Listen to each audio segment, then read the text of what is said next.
As if Paul's going to go for it. It is a dead tailwind from here, but with an elevated basket, a long tailwind putt, he's got to put a lot of height on it. Incredible. As long as he's just able to reach and extend. Oh.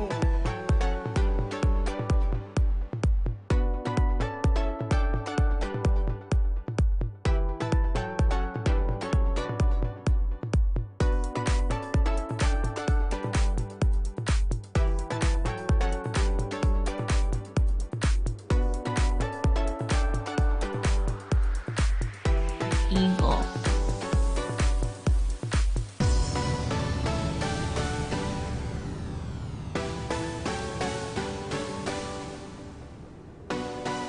Oh, yeah.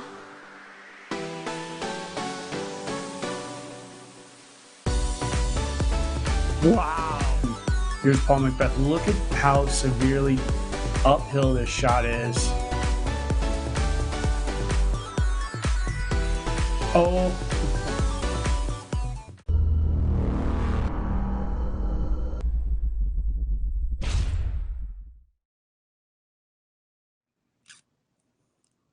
Well, hello, everybody. We are back again. We're bringing you live coverage this afternoon from the San Francisco Open, presented by AbsolutXtracts, powered by Innova Champion Discs. And this live coverage is brought to you from MVP Disc Sports.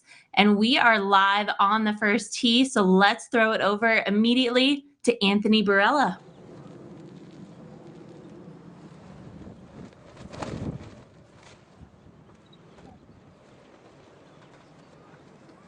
And that's a good start. I haven't seen a roller out of the first throws today. He's going to be finishing off on the right-hand side of the fairway. That'll be interesting lie. Absolutely huge. He's further than I've seen anybody at any point in any practice round or tournament round. Interesting play by Anthony Barela. Maybe that's the reason he's leading this tournament.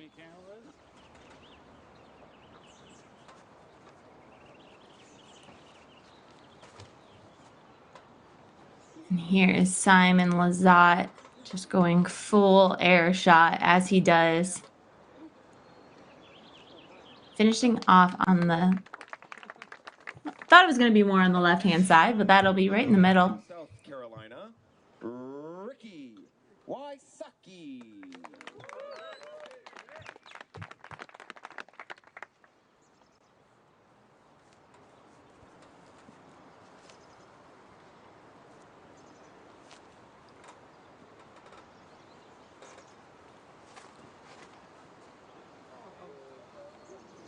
And here's Ricci going right down the middle there. Hole 1 is a par 4. It is 668 feet. Really just the tee shot is all about getting it right in the middle of the fairway, unless you're Anthony Barela, where you're just going to throw a roller about 3/4 of the way up the fairway. He just has a pitch into this green.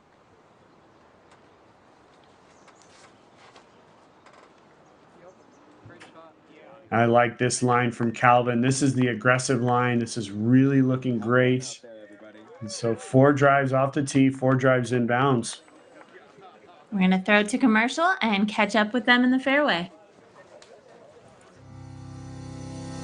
Let Dynamic Discs help distinguish the winners at your next event. We've got many options, from a mini disc to a full-size disc, and we can do custom-wrapped baskets from the micro recruit all the way up to a veteran. We can help design your trophies, and we have discounted prices on larger orders. Our designs feature sharp graphics and vibrant colors. We have what it takes to set your event's winners apart, from their bags to their backyards. Learn all the ways we can help at dynamicdiscs.com.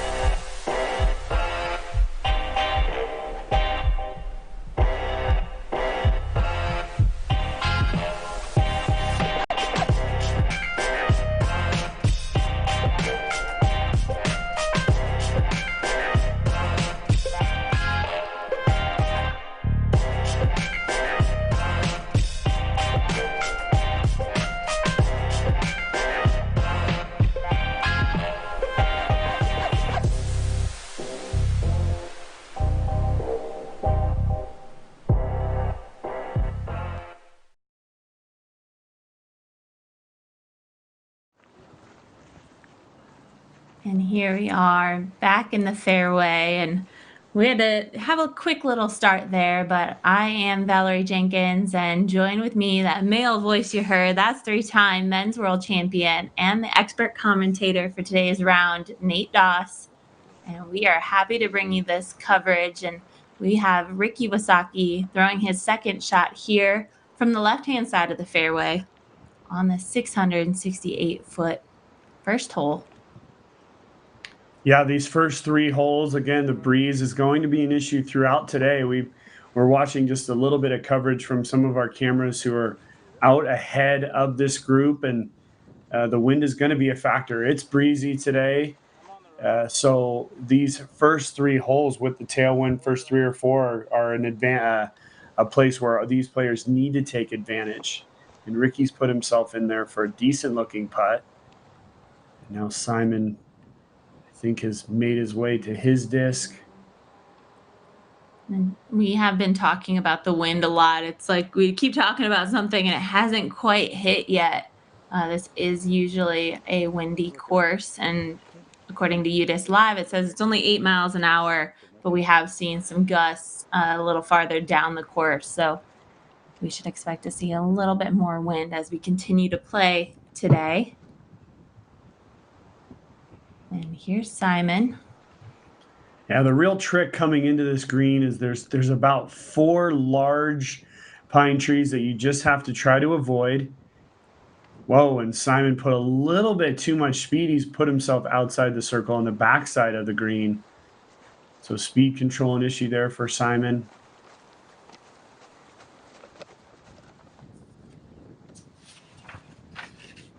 It's a beautiful view of that green and those 4 big trees that sort of block the fairway.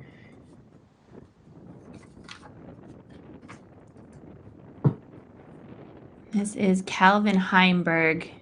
We heard his name at the beginning of the year when he won the Las Vegas Challenge. So it's nice to see his name up on this lead card today, and it's going to be exciting to see how he attacks this course. Calvin's had a killer season so far. Really, the spring season for him has been something to write home about. Look at how close Anthony Barela is to this basket. He is literally just chipping up. We see that knee brace on Anthony's right knee. Supposedly he's dealing with a little bit of a knee issue, only about 80%. And sometimes it can be one of those things where when somebody has an injury or a little bit of a nagging kind of thing going on, sometimes it grounds them a little bit. And maybe we're seeing that with Anthony here.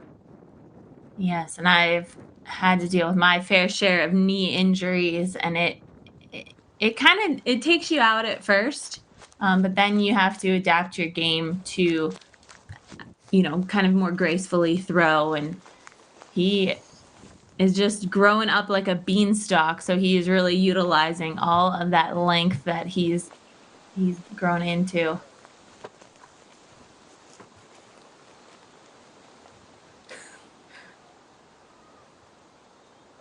Yeah, Simon just asking the cameraman to move out of the circle there, and we get so used to our players now being so comfortable with the cameras and with the spectators, but it's always good when they're able to ask them to move, and Simon just leaving that a little low.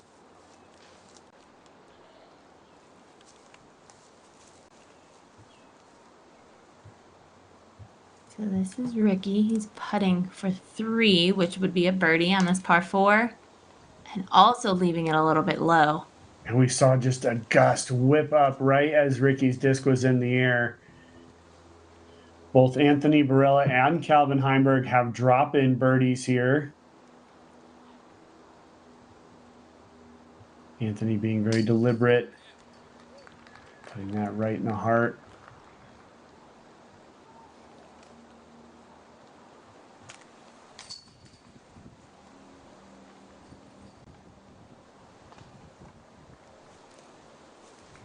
And there we go. We're off and running. We've got a couple birdies. We've got a couple pars. And we see our players walking over to hole 2. Nate, what are we in for? Yeah, so here we are, hole 2. It's a par 3, 378 feet. You see the OB line right there in the middle of the fairway, and you have that big tree on the right. That big tree right there is what the players are going to use as their guidance. They want to come just inside of that tree, just to the left, and able to bring it up onto this upper plateau. And once they're up on the upper plateau, the wind is whipping around up there. We have an elevated basket on hole 2 here. So really the mistake to make is up to the left. If you're going to make a mistake, the left side is the one that there's no real OB up there. It's a big hill. The drives can kind of pitch out into it. The thing you don't want to do is bring that big tree into play, because if you do, you could hit it. It is out of bounds, and you could potentially end up out of bounds. Right. So if you do throw the wide shot, which you want to get it as close to that tree as possible to actually park the hole, but erring on the side of throwing it a little bit early, sawing it off, that wouldn't really matter. You'd at least give yourself a putt and not risk the out of bounds. Yeah, the big tree is, it's there. And actually our players cannot see the basket physically. That bush right there in the middle of the screen is blocking the view. Although they might be able to see the flag now that it's elevated. Last year we didn't play it elevated. Anthony able to put it up on that plateau. They're looking to have just a nice forward flying hyzer, using the big tree as the guide to come just inside. Anthony did that quite nicely.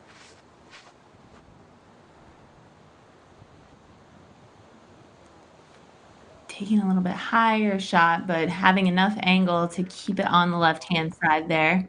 Calvin will be putting nicely just at the edge of the side hill.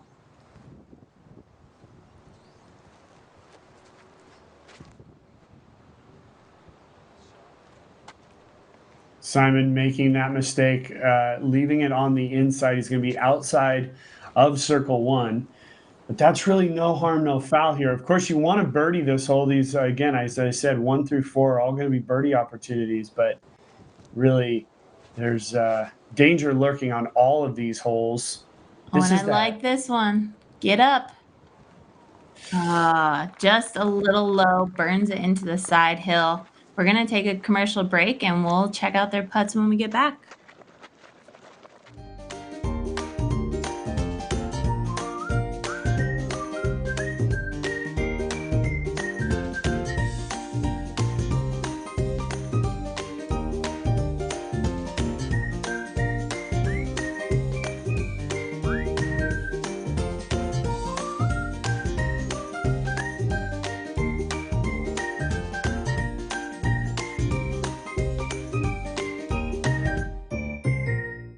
Hey everybody, this is Kevin Jones. I'm here with my brand new Prodigy VP3 V2 backpack, and I'm loving this thing a lot. It's extremely lightweight.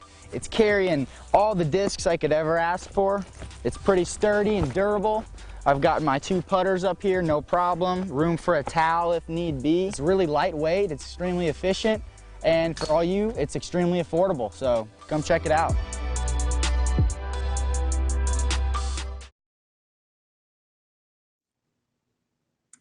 And we've got word in our ear that Ricky's shot actually might have skipped and skidded and skizzled its way back up to the basket. So using that sandy green, he was able to use that to his advantage. And we just saw Simon up there on that side hill, just pitching it up under the basket. Disappointed. He did not even have a chance to run at it, but safe play from Simon. Simon needs to stay patient here. This course plays well into his game. As long as he can stay patient, I think he'll have an opportunity to win this tournament. Just has to follow his routine. And hitting the cage just low. Wasn't able to fully extend into the chains.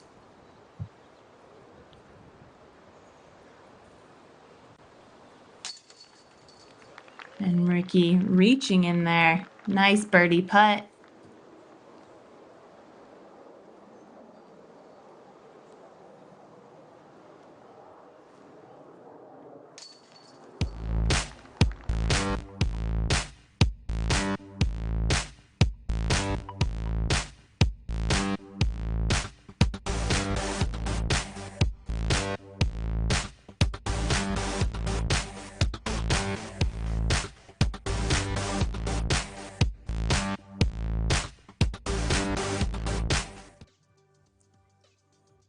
Here we are, hole 3, 441 feet down the hill. It is a downhill playing from left to right. The players are going to be trying to, I would expect most of these players to be throwing big sidearms. If we see that cart path right there, that dirt cart path, the pin is right on the epicus of that. And as it goes to the right of the pin, it slopes away into those woods about 40 feet, is an OB line. Our players are going to try to avoid landing anywhere even or to the right of the basket as it's just going to slope away from that point, and that's when the OB comes into play. But again, with the big tailwind here, most of our players have a proficient of enough sidearm to be able to execute this shot, wanting to land somewhere about 15 to 20 feet just to the left of the basket so that it can just work its way into the green. Yeah, that's a great way to play it. And I feel like I'm learning new vocabulary every single tournament that we play. So write that one down, folks. The epicus. Epicus. Your word of the day. Wrong. Yeah. We see how much wind is coming through right here. The whip on Anthony's t-shirt. He's got it out there. He's asking for it to come across, and it's done that actually really, really nicely. He's going to have a tailwind putt. I think that's the proper side of the pin to be on.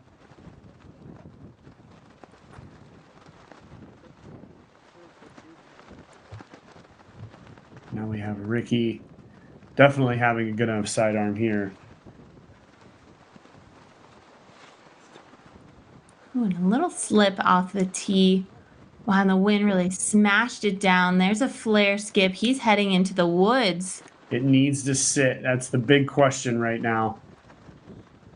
From that reaction, he might have gotten word that it did. It's hard to tell for us from the booth here. But that's what I'm talking about. When it lands even or to the right of the basket, it is gone. And Calvin leaving it way out to the left. No harm, no foul here.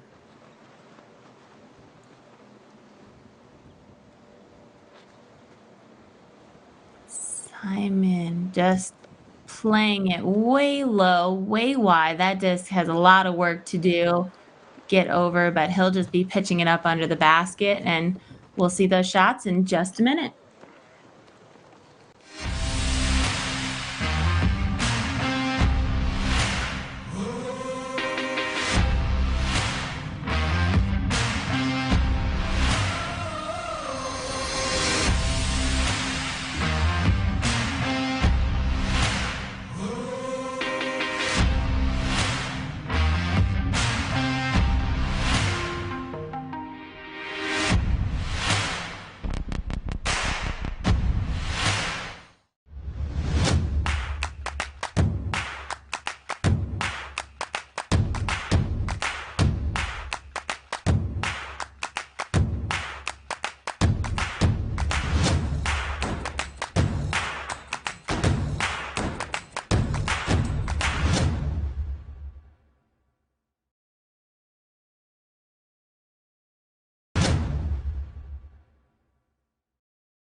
And we are back in the fairway on hole 3.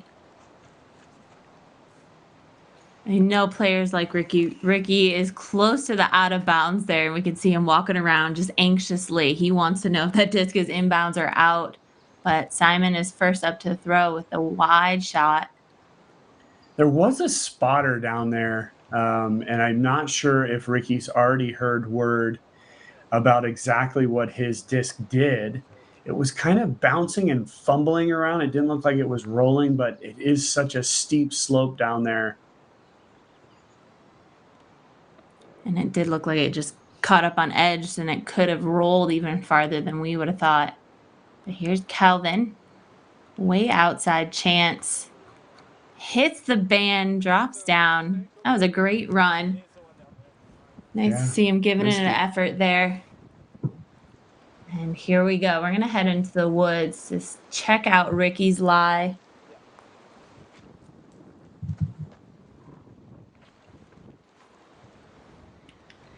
And we see Rick there now, and we didn't see him make any marks of any kind, so this is probably where he landed. Oh, and almost able to convert that birdie, but putting himself a little bit of ways from the basket. He'll have about an 18-foot par putt, no gimme. This basket's pretty protected from the wind just because it's tucked down here in the woods.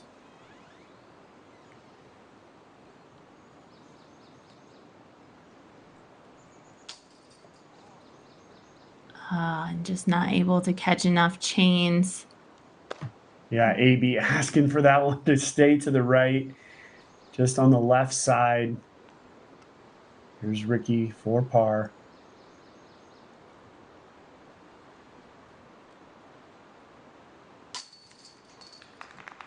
Love getting outside and challenging yourself to become better? How about spending time with family and friends, or just marveling at the pure joy of flight? Then you've come to the right place at the right time. Join the PDGA.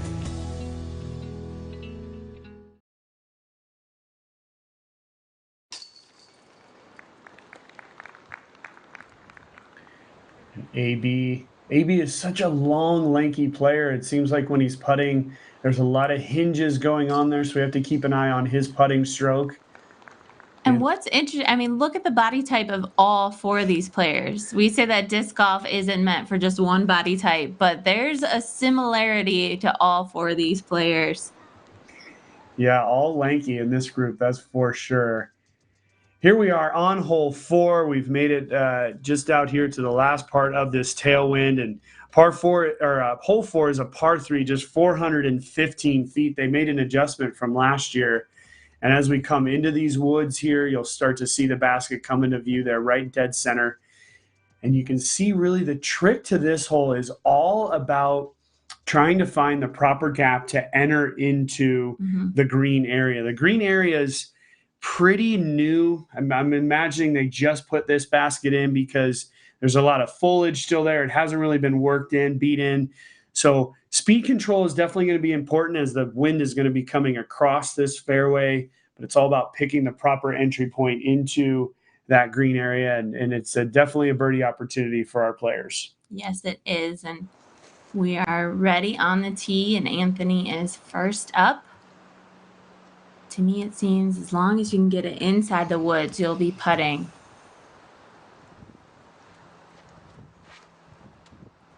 Yeah, edge of woods is right around circle 2.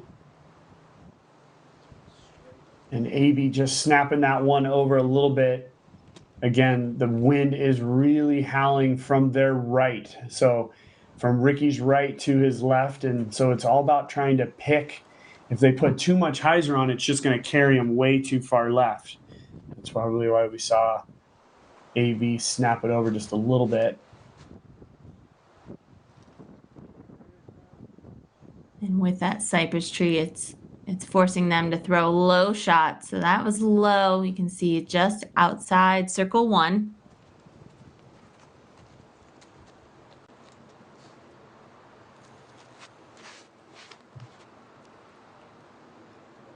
Another nice snap. Riding the right-hand side and big flare skip. Watch out, cameraman. Really making them think on their feet. And here's Simon to round out the group. Wow, and hits the top of the hill. Flare skips. He is not in the woods just yet. We will see where they're putting from in just a minute.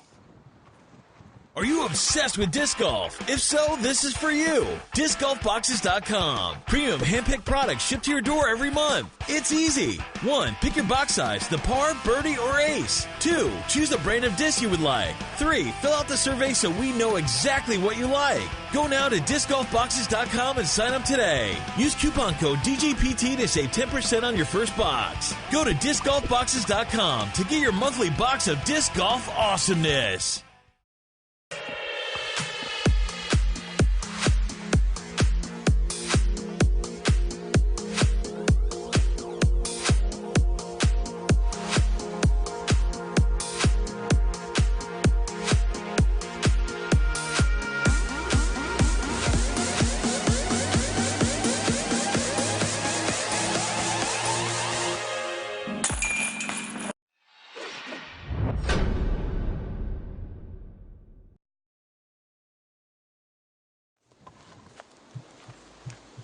And as we try and find the players, here's Anthony Barela. Farthest one out after yanking a little bit to the right on his drive. Looks like he's going to be going for this one. Yeah, AB's just 18 years old, aggressive all the way. Really not much to lose for Anthony Barela. Just his first year on tour. He's starting to get out there and play consecutive events. And just a little background on Anthony. He's down from the state of Arizona, and has been a little bit of a phenom for a long time. We've seen Anthony's name for quite a while on leaderboards and in social media, spending a lot of time with Paul Macbeth.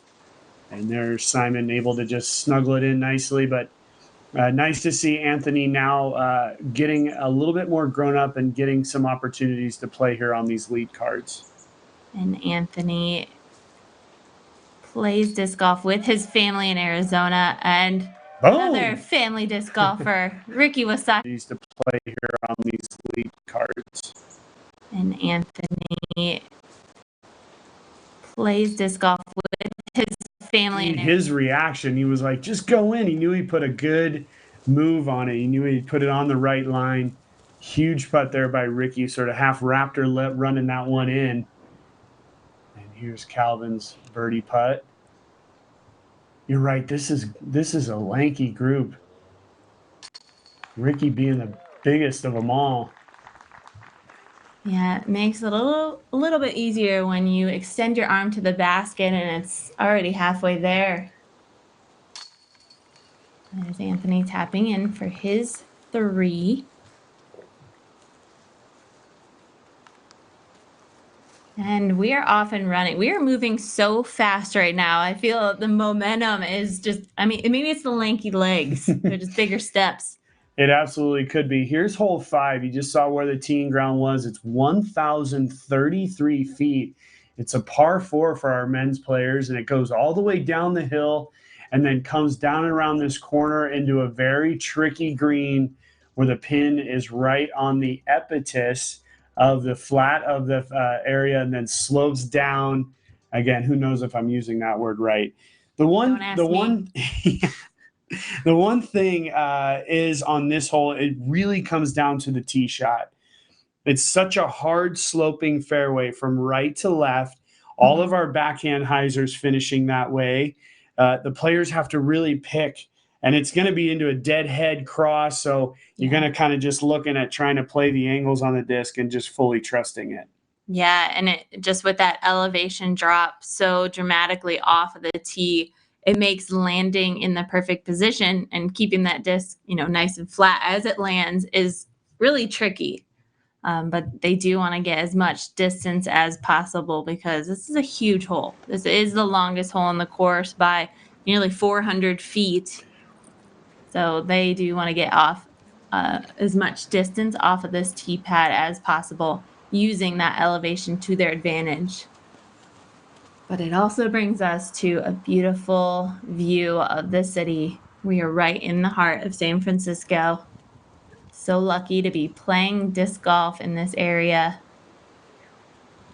So Ricky's put a good pull on that. He's got it on the far right side of the fairway. Let's see how far left it finishes. Ooh, digging nicely there.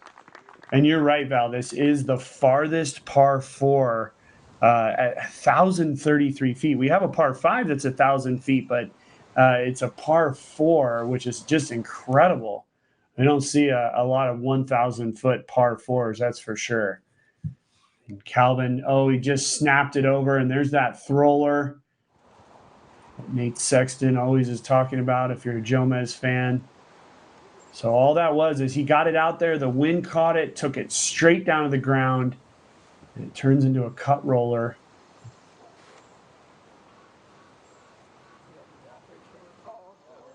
Boy, and that air bounce just took advantage of that disc, smacked it down, turned it into the roller. It's going to be on the left-hand side of the fairway, but it's not in the trees yet, so he's still going to have a decent second shot.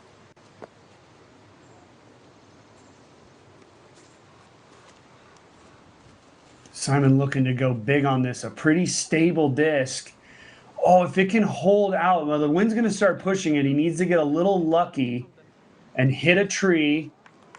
Oh, and I think he actually did not get lucky, snuck through, possibly went OB to the left. We're going to throw it to commercial, and we'll catch back up with them in the fairway.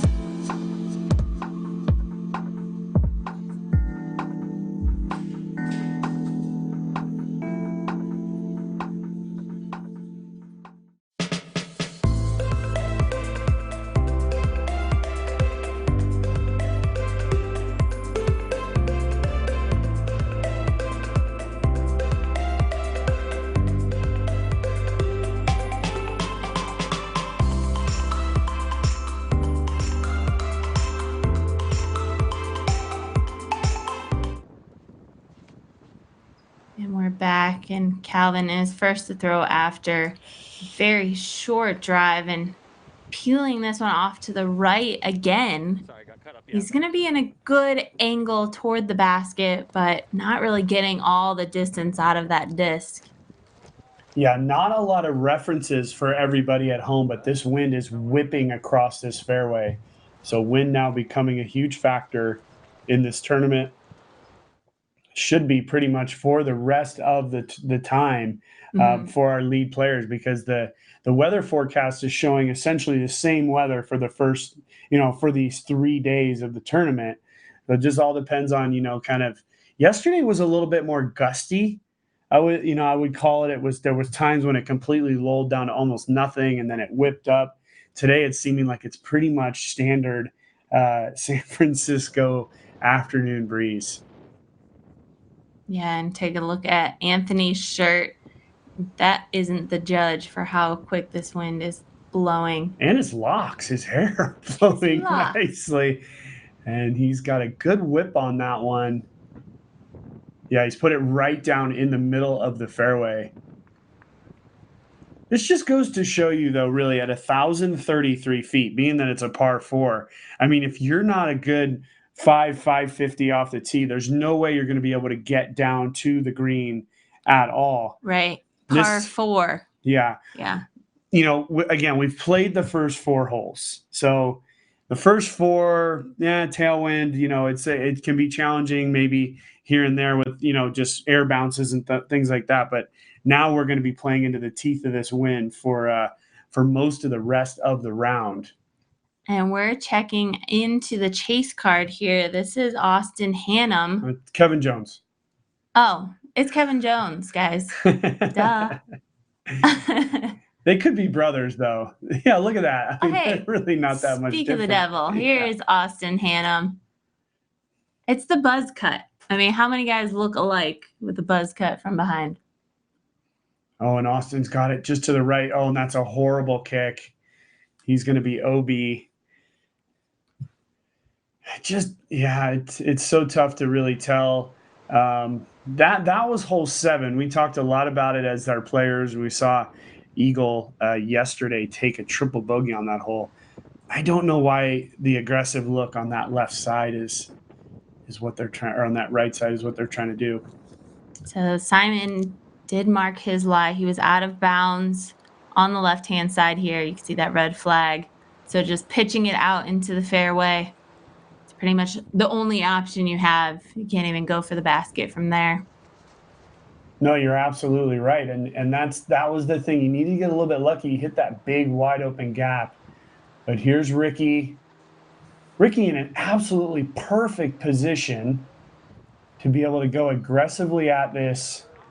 Oh, nice. Yeah, he was able it was so close to that left-hand side, but skittled up on that road, and he's able to just put himself right at the top. So now he's even with the basket, and he'll be putting for his birdie from there. Yeah, he'll have a right to left crosswind to deal with from that point, but he's inside the circle for a birdie.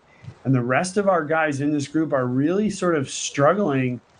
You know, Simon's lying 3, throwing his 4th.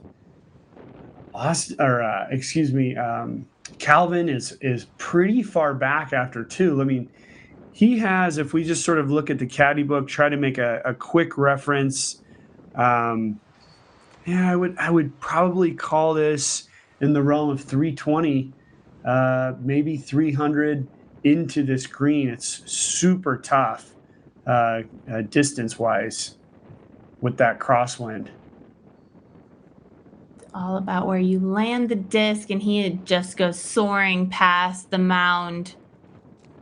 Distance control going to be a big problem with the wind going downhill, and then as soon as it passes the basket, it drops off even more. So not surprising there. Let's see if AB can learn anything from that. Really see that golf green there, Val? They want to try to, or a golf bunker. He's trying to try to go right over that. And the perfect spot to land would be basically right on that cart path. Okay, he's listening so far, Nate. Right on that. Oh, he's just put it a little too straight. He's going to be back there in those bushes.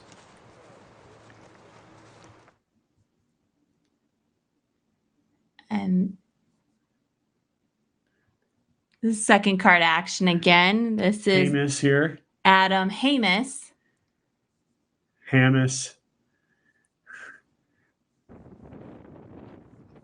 We'll get it right eventually. We're working on it. And this is back to Simon. And Simon's left it short. This is potentially disaster right here because he's lying for, he's going to be putting for his bogey. But that's a tough putt. I'll tell you, I had that putt last year in the final round. It's if he wants to step up and just make it, but it's if he doesn't, it's all about what action happens afterwards. Did you see the way Anthony was walking? I was hoping he wasn't limping. He was doing a little bit of a skip, but I think I was just joyfully, but just keeping an eye on that knee. I mean, he is 18 years old, so he's got a little hop in his step. Let's put it that way. I remember those good old days. Leading the tournament, leading the San Francisco Open. This kid is psyched right now. Yeah, and still he's putting together a great round so far. A little bit of a struggle here. He is going to be putting for par from this position. And you see that blue flag just on the edge of the screen. So he's about 40 feet. I think it's just a layup.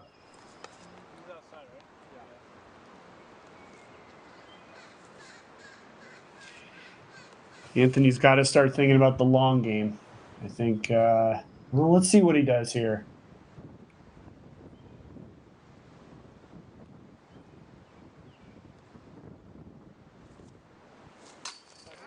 No way. Replay that. Oh, that was such a...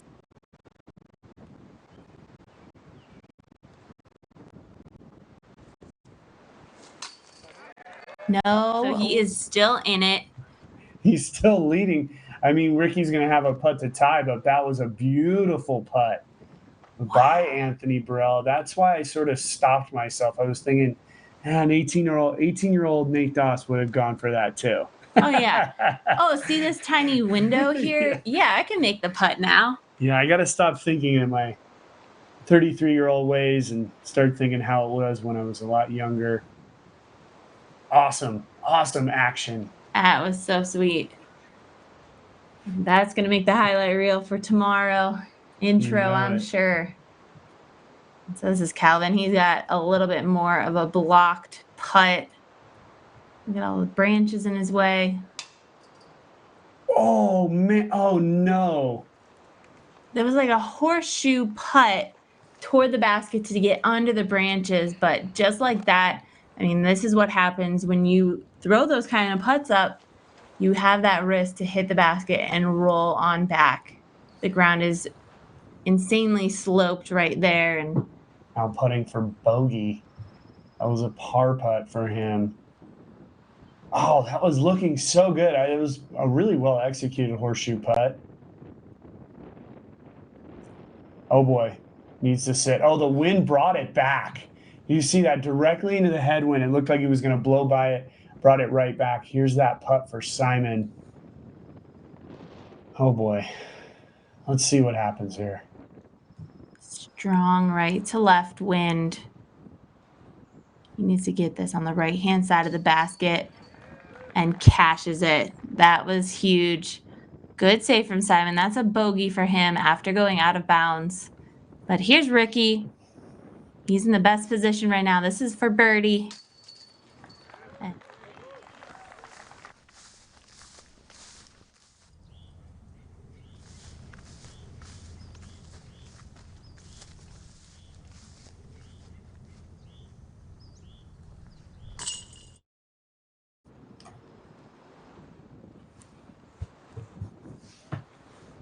Here we go. We're going to move over to hole 6, coming up out of the lowest portion of this course. Down in the bottom, you got this gap up this chute. Par 4, 644 feet. Plays as one of the most difficult holes on the course. If you're going to take this middle gap, you want to try to get out into this area, which leaves you a sidearm or a turnover into this green. You got the golf green OB, OB to the right.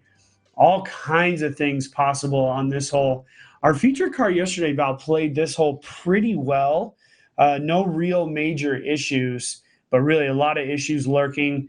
I want to remind everybody now they're going to be playing into a direct headwind. So unless they're able to get far enough off of the tee, getting up into that green area after 2 shots is going to be extremely difficult, as it does play about 20, 25 feet uphill from this low corner of the property. Yeah, and it just makes it so much more difficult to throw up the tunnel and to be accurate in the headwind, but we see Ricci doing just that. Oh, yeah, and you heard him clap. Incredible shot there by Ricci. That's exactly what he did yesterday. That late turn coming out the gap, trying to get into the open. AB taking the sidearm. Oh, and pulling it off to the left. He's going to be in the shul just on the edge. Don't think he'll be too deep. Hopefully have a look to pitch out. Simon, early release. Fortunate kick off of the tree. So he's in the middle of the tunnel, but look at all of the fallen trees and logs. So it's going to be tough footing. Yeah, Simon just not on point today at all. Calvin going for that gap. Ooh, he nails it out there with Wysocki, past Wysocki even. Incredible shot there by Calvin Heimburg. Quick commercial. We'll be back at Simon's second shot.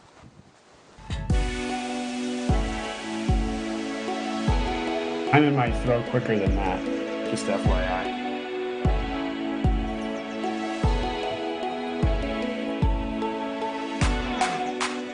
If you guys like the H3 V2, but maybe you're looking for just a little bit more flip up and glide, the H4 V2 is going to be your disc. I'm absolutely loving it, and it filled a spot in my bag immediately.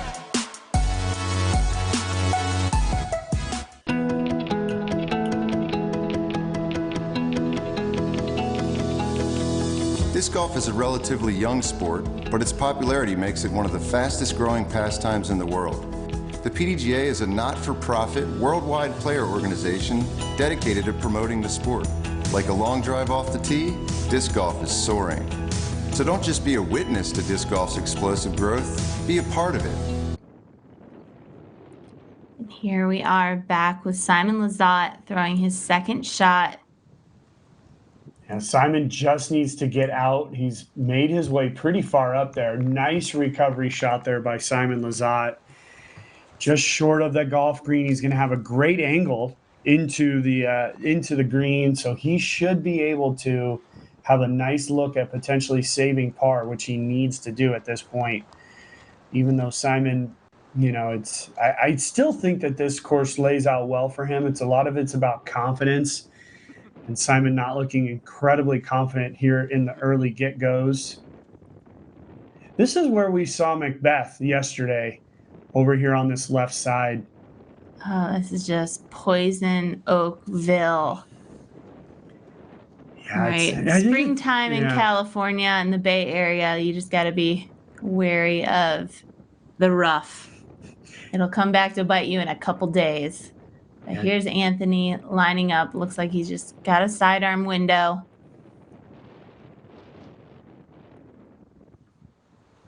Yeah, just chipping out. Smart play. Again, nice chip out, putting himself in good position. And both Anthony and Simon, I mean, they're right on the edge of that golf green. So they're like perfectly placed and giving themselves as much distance as possible. But he will have a good look from there as he pitches up to the basket. Yeah, it's when you end up short, it's all about confidently making that next shot. You're not feeling, we talked about it this morning, you don't have to follow up a bad shot with a great shot. Just a good shot. Par is still good on a lot of these holes. Here's Ricci. Beautiful shot by Ricci. Look at the spin. And look at that headwind. We can see right there from the flag blowing. I mean, completely straight. Frozen flag almost. Yeah, right. So we're going to move over to Calvin, who absolutely bombed that drive. I mean, he almost reached the golf green on his drive. It's a nice, easy sidearm. Let's see how that skips. And he'll be looking good there. He's about 15 feet, and everybody is surrounding the basket. Yep, now it just comes down to these little chips that both Lizotte and Borella are going to have. This is when pros really show that they are professional disc golfers. They're able to make that shot right there, just like they would be going into that green for birdie. Even though he's now just going to be getting a par, he's able to confidently hit that shot. That was a nice shot there. Great angle for Simon. Leaves it just a little bit short. That's going to be one in question. Oh, my. Dead headwind putt. He did make a great putt on the last hole, but that putt right there is going to be one that's going to test his skills as well. And I feel like this was a little bit more of a placement shot that he needed to do. It was just a small little pitch up. So he had the choice of going long, putting himself in a better position to make the putt. And so he's got some work to do. There's Paul Macbeth. Oh, that's his name? Oh, yeah, I know him too. Nice Boom. putt by Paul. That was a huge putt uphill. They're now on the 8th green, making their way halfway through the course already. We're back here with our lead card. Nice to bring in some of those putts from the other group. Here's that putt by Simon that we're talking about. The wind's down right now.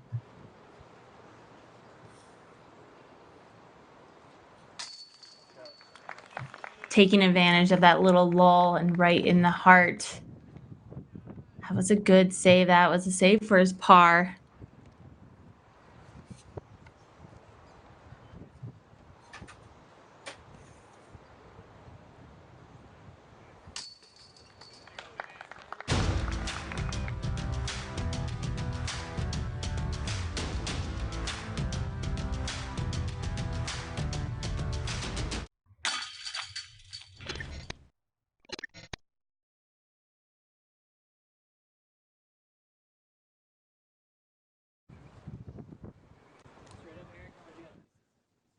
So here we are on the 7th hole. This is one of those changes we've seen from last year. Hole 7 is 579 foot. They've changed it to a par 4 this year.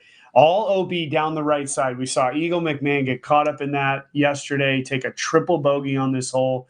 Really playing to the left side of this fairway is going to give you a nice angle up into that green. And so here we are on hole 7, playing directly into the headwind. I think the thing these guys have to try to avoid is trying to go too big off the tee, and that's when that headwind gets it and takes it to the right. Yeah, and you do not want to be over by the right. We saw Eagle get into trouble because his second shot was clearing OB the entire way. You don't want that in the headwind. Not at all. We've seen Ricci now going down this left side. It's finishing left. Wow, he's pretty far in the woods. he was probably hoping that headwind would help him just a little bit.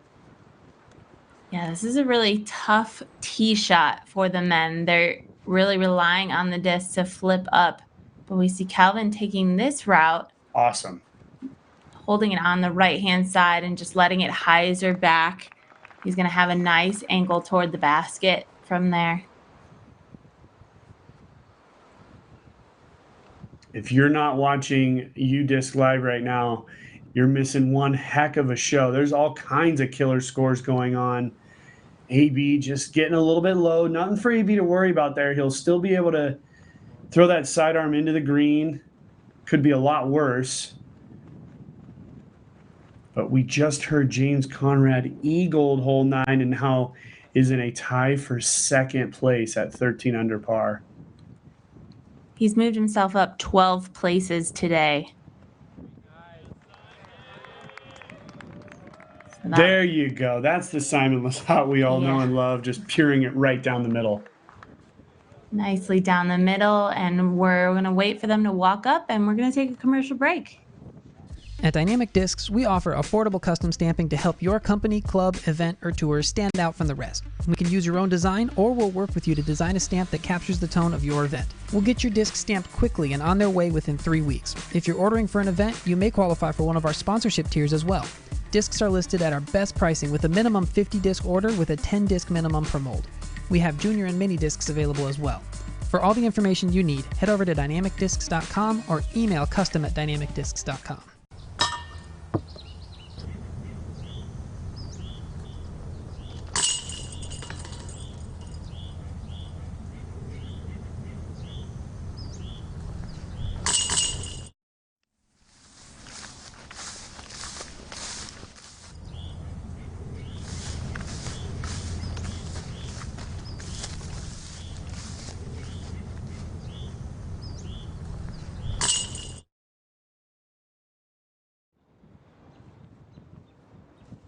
And here we are back with Anthony Barela, middle of the fairway here on hole 7. This is what I was talking about. AB was a little bit frustrated, but he's, safely in the fairway, asking for it to come across. And we saw that this morning. It's tough because if you look right there, that's a perfect angle. See how it's just sloping just away enough. The sidearms come into that hill unless you've made it all the way to the little cart path there. You can't get it to go any farther to the right. So he'll have a birdie putt, though. I think really, again, no harm, no foul, to be honest with you here on this hole.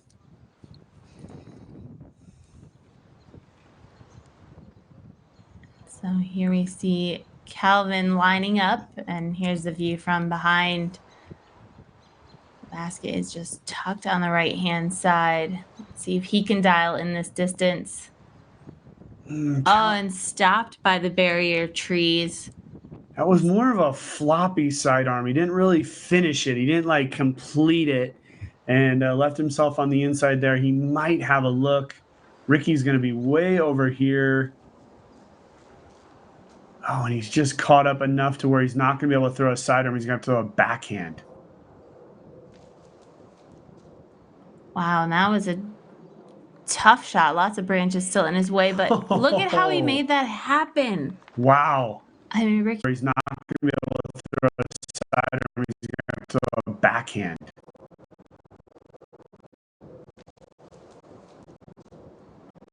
Wow, that was a tough shot. Lots of branches still in his way, but look at how he made that happen. But boy, what a shot from the leader, Ricki Wysocki, playing on adrenaline right now. Ricky's feeling good, but yeah, to have to throw through those branches. And the key there, I mean, he just had the full, complete follow through. You see it happen a lot. If you do hit a branch or something, you tend to chicken arm Short it, arm or it, yeah. He had the full extension, so it allowed the disc to really hit the line that he wanted to. And it's fun to be impressed by upshots. Upshots are one part of the game that I feel is just so underrated, but also so important. Going to call this 42 feet for Anthony Barela. Crosswind from his left to right. There's a lull in the wind right now. Just really no chain, no basket at all. It's just a little high left, probably hoping that that wind would push it just a little bit to the right.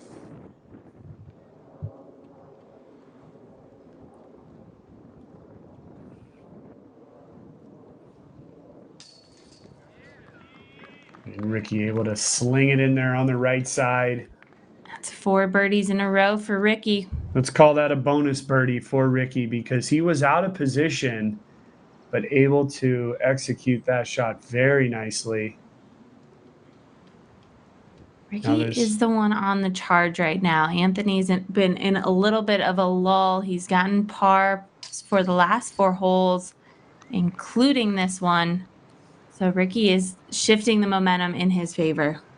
Yeah, definitely. Ricki Wysocki is taking over, but Paul Macbeth is charging right now. James Conrad is charging. Eagle Mcmahon is charging. We're starting to see a little bit of a breakup of this top 10 leaderboard. If you're not running right now, you're getting left behind. Oh, man. Calvin did everything he had to do to give himself an opportunity for that, and it just spits out.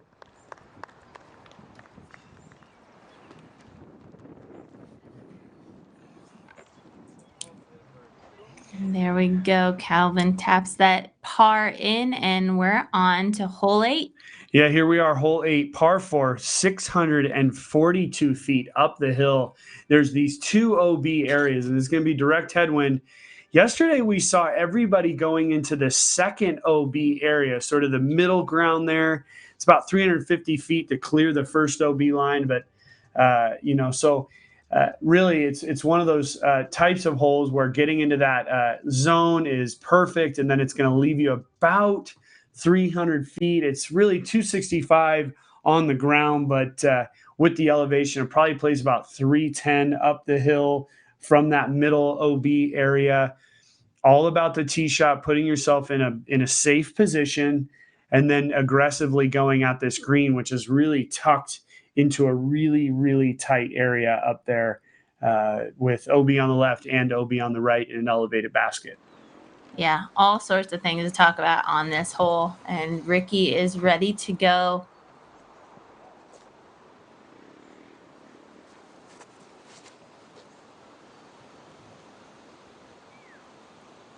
Choosing more of a hyzer route to drop him in right there, and he is right in that landing zone that you were talking about, Nate. I really like how they've laid out this hole. You can see that the walls are at the front of both OB sections. Mm-hmm. So that gives the players a really good visual. The back of the OB is just flags, as we see right there. So it doesn't block or keep any shots in the out of bounds if you do end up in there. Yeah, so they're just using the second wall as their visual goal. Try to park that second wall. It's going to put you in good position.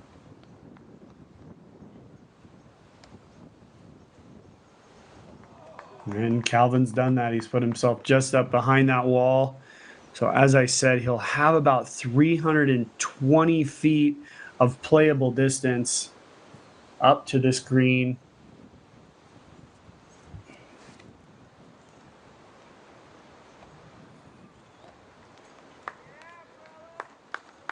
And so all 4 of our players in perfect position on this 8th hole. We'll take a quick break and see you in the fairway.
right back into action. This is second card. This is Paul Macbeth throwing from hole 9's tee pad.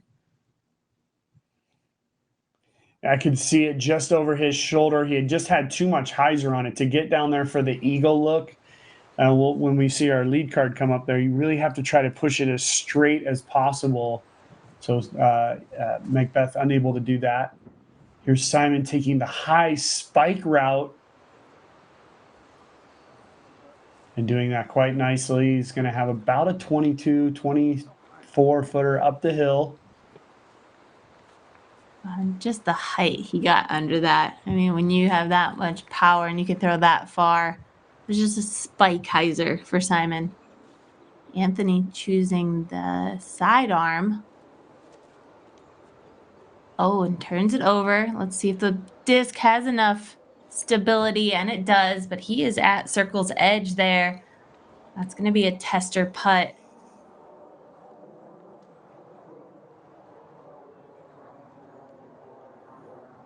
I like the sidearm into this green because of the way that it does work its way into the side hill.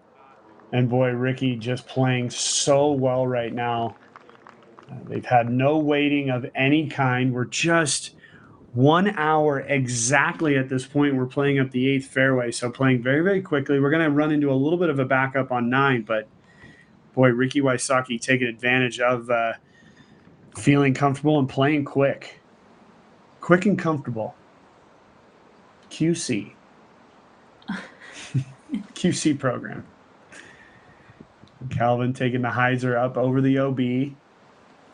Oh, nice shot there by Calvin. Able to put it on the upper level. 4 good shots here. Anthony Barela with the worst shot. And I say worse, that's, that's relative. He's going to have an uphill, 33, 35 footer. From my experience last year, that's a tough place to putt from.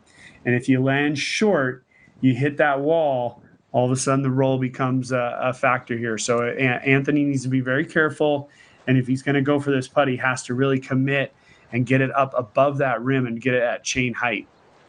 At chain height, but you still don't know what's going to happen when that disc, if it does not fall in the basket, what it's going to do. So there are some risks with this, but in his position that he is right now, tied for, well, the scores are changing so quickly, but he was tied for second there. He's tied for third right now.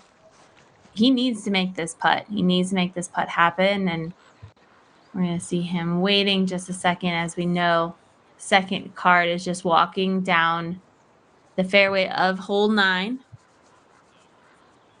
Yeah, and he needs all the concentration he can get.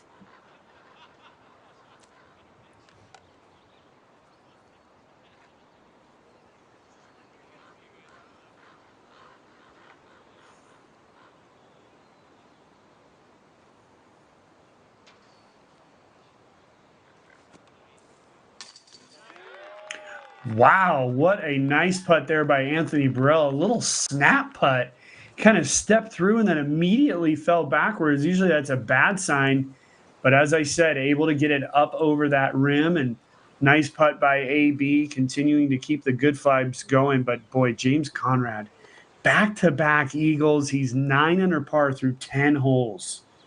Incredible disc golf by James Conrad. Oh, and another huge putt. That was just at circle's edge. Simon's able to capitalize on his birdie there. And as we move closer to the basket, Ricci making it a little bit easier on himself for this birdie.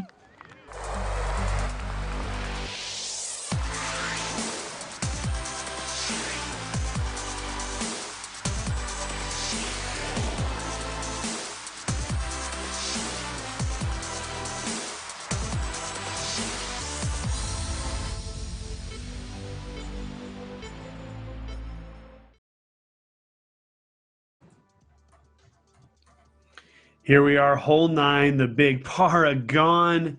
Big rip off the top of the hill here. 747-foot par 4 plays down the hill, and they're going to try to play it a little bit of a hyzer flip, and you want to try to get it nice and straight finishing. You're going to want to go to the right of that tree right there, come into this green. Otherwise, it really is a pretty simple par 4. If the players want to play it for a 4, I remember last year I played it for a 4, just throwing, or as a 3, birdie 3, just playing a nice hyzer down there to the left, just pitching into this green. The green sort of slopes slightly away from the players as they're coming into it. So little tricky there, but eagle opportunities. James Conrad, back-to-back eagles on 9 and 10. Incredible stuff. That's amazing. So an eagle on this hole is a 2. So I'm interested to see how far that putt was on this. I'm going to take a look at that right now. Yeah, we can see here. There we go. Adam with the birdie putt there. A 38-foot putt for James Conrad on hole 9 for his eagle 2, followed up by a 38-foot eagle putt on hole 10 with a 3 on the par 5. Yeah, James. Isn't that interesting? Yeah, James Conrad, back-to-back 38-foot putts. Paul Macbeth there just tapping in. So this is our chase card down at the pin. A little bit of conversation going on between the guys here. And we see Ricci up on the tee pad. This is the view from just below the tee. It immediately drops off like 12 feet right off the front of the tee.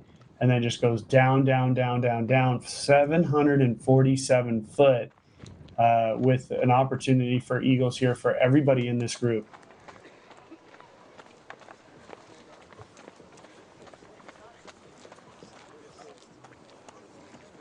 Interesting as we just wonder what the players are thinking about right now. You know, a little bit of a backup to have a little bit of quiet time. You know, well, I can tell you what they're thinking. Rick's going, all right, let's go. I want to play. I want to go. I want to get up. Let's go. Let's do this. Simon Lizotte's probably thinking, what kind of trick shot can I do? What can I do? Calvin Heimburg's not thinking about much at all. He's a pretty simple guy. And Anthony Barela is probably wondering where the Pikachu is. He's probably got his cell phone out searching for something. A little bit of comedy there. No, they're probably all locked in on what they're doing right now. I kid. But there it is. Yeah, I think they're just taking in the view. I mean, yeah, the fog is set back in today. There's not, but they're just enjoying it up here. Going, why do I got to go all the way back down there just to play all the way back around and come right back to this same position? But it is pretty amazing to be playing a golf course in the middle of a city. It's not that often that disc golf brings us to the actual hub of a city. We do get to go to some places, Kansas City being one of them, but San Francisco is just, there's so many people. It's so congested. There's not a lot of open spaces. So to have a disc golf course on a ball golf course, it's amazing to have.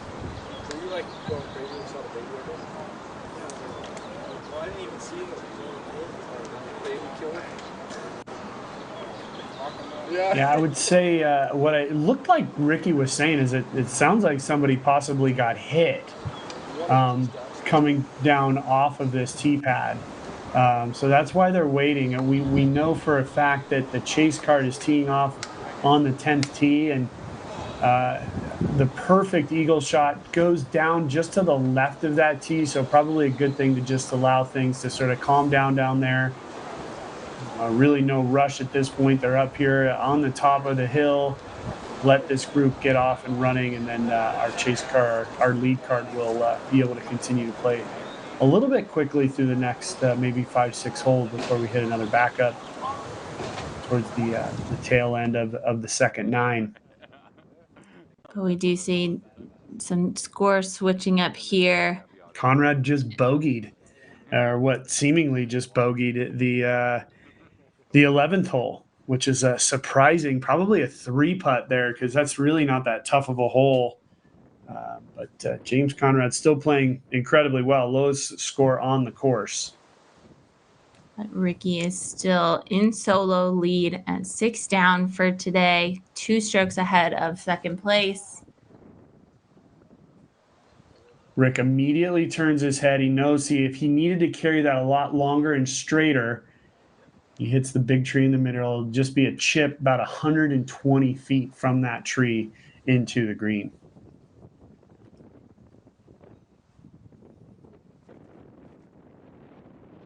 Keep an eye on that disc. He's got this one straightened up a little bit, just flexing back. Oh, and pegged up right behind the tree. I mean, it's going to be an easy birdie from that point. There's no doubt about that. But these guys are looking to eagle this hole. It's a direct tailwind.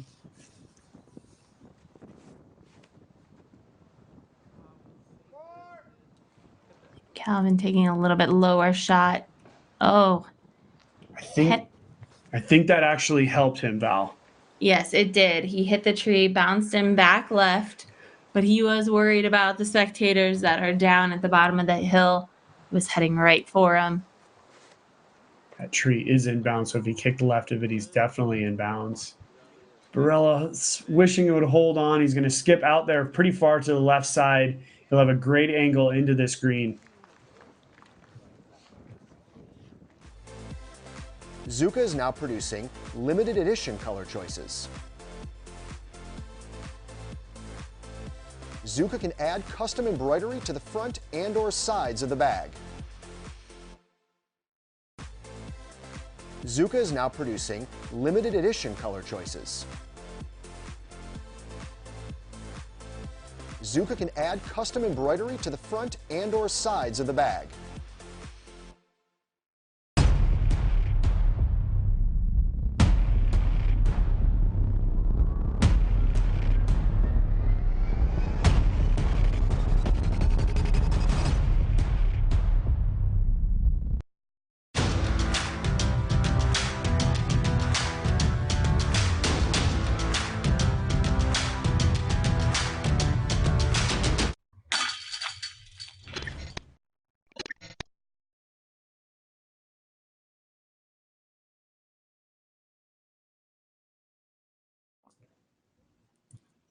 And welcome back. We're here in the booth.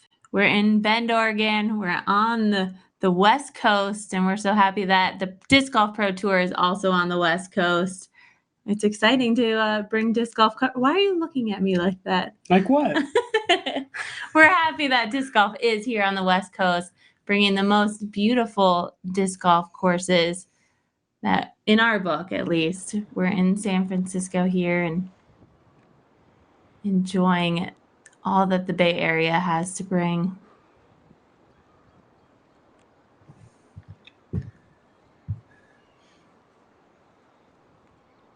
And here's Calvin. He did get saved by that tree on the right-hand side, so he's got a little bit of a chip shot up to the basket.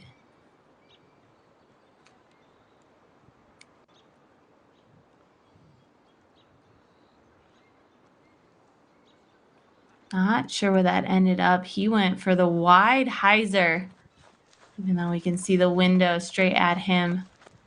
Trying to bring it in. Hopefully he'll have a look. Those trees do have wide trunks and bases, so hopefully he'll have a look at the basket.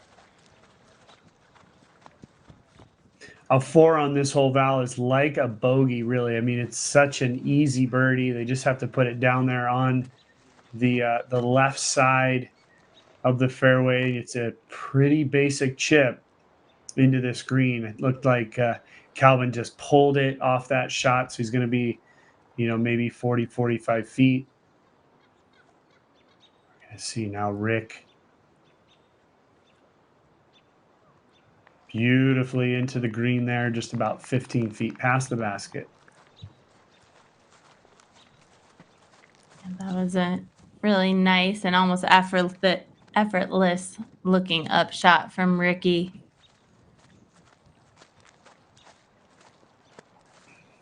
We know that Simon was just at the base of a tree while Anthony's on the left-hand side there, just Oh, wow, and get saved. It was an easy upshot for him, but he aired it a little bit.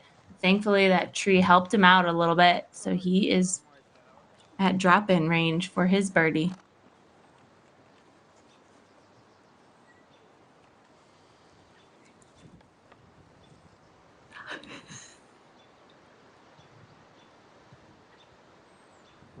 Here's Simon having to take a straddle stance. 40 feet from the basket.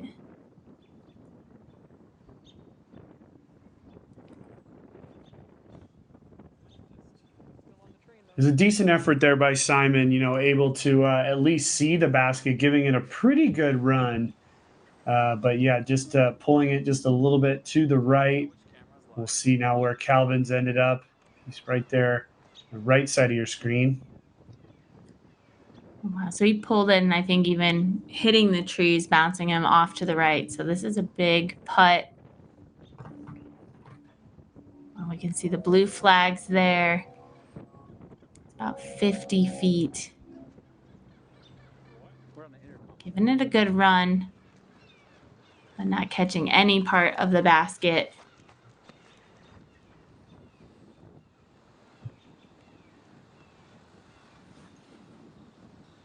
So here we go. We've got Ricci putting for birdie. When I need to check the wind, I just let out my hair. Disc golf is 90% mental. The other 10% also mental. If you want to make new friends on the course, pick up someone's disc in the fairway by accident. Stay getting birdies, my friends. And we are back, and that was Anthony putting in for his birdie. Simon got a birdie. Ricci got a birdie, but Calvin is the only one to card a par. And we're already heading on to hole 10. Yeah, here we are, hole 10, par 5, 1,188 feet straight away. The key here is really keeping it inbounds off the tee. Don't want to go left or right out of bounds. Sort of just on the left center of the fairway is going to give you a great angle into this basket. It's about 5 or 6 different gaps, but there's one low gap to the right on the hyzer side to be able to bring it in for that eagle opportunity. And it's typically a dead tailwind on this one. So that's where that left out of bounds can come into play as the players are going down there and you're playing along the golf fairway the entire way. So it's skippy and fast. Just avoiding that OB off the tee is the key, and then just going all out on that second shot.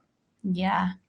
Throwing all out and giving yourself a look at a putt will give you an opportunity to get an eagle, just like we see on the scorecard of James Conrad. I am hoping to see some eagle runs here. Ricci, first on the tee. He is on a birdie streak right now. 6 of the last 6. And settle down there. We do see that little bit of a red stake. That is the out of bounds, but he is safe. No, I don't know if he is or not. The spotter there was just holding up both of the paddles, indicating that he's unsure if it's OB or not. That's going to be a group decision there. And that's exactly what we saw. We saw those late skips on this really quick ground play. Boy, Simon going huge off the tee. If he doesn't hit anything, this is going to be and it is. It's perfectly in the middle of the fairway. That red stake was just a little deceiving. Just the top part's red. Bottom part's dark, blending in, but it will be close to judge.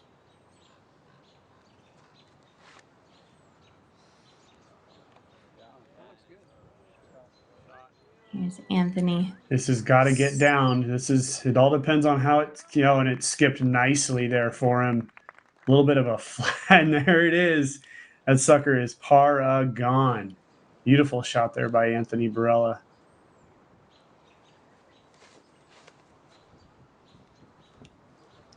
Ooh, and choosing to go laser shot on the right-hand side. Avoid those trees, bring it back in, but he is tight to the right for Calvin. We're going to take a commercial break, and we'll check out their second shots in the fairway. Passion is more than fiery emotion. It feeds the spark to start your day. It fuels your obsessions. It inspires your dreams. Passion challenges your fears, and it repeatedly bathes you in sweat until you are transformed into a new, better you. Disc golf isn't just your passion, it's ours too. Hey everybody, this is Kevin Jones. I'm here with my brand new Prodigy VP3 V2 backpack, and I'm loving this thing a lot. It's extremely lightweight. It's carrying all the discs I could ever ask for. It's pretty sturdy and durable. I've got my 2 putters up here, no problem. Room for a towel if need be. It's really lightweight, it's extremely efficient, and for all you, it's extremely affordable, so come check it out.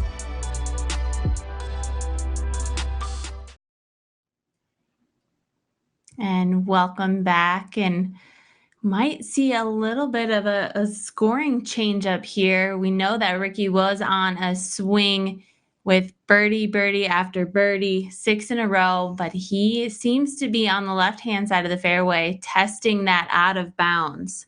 So it's the first little bit of a hiccup that we've seen out of Ricci's game so far today. Otherwise, playing pretty flawless disc golf. Yeah, there's no doubt. Ricci went OB left here yesterday, and now it's going to be a group decision. We're just looking down the line. To me, from here in the booth, it looks as if it's just going to be a smidge out of bounds. One thing we got to remember is that this is a par 4, or a par 5, and he could still potentially get a birdie here if he's able to put it down in that green area and make a putt. But yeah, it looks to be just OB. It's so quick on this left side.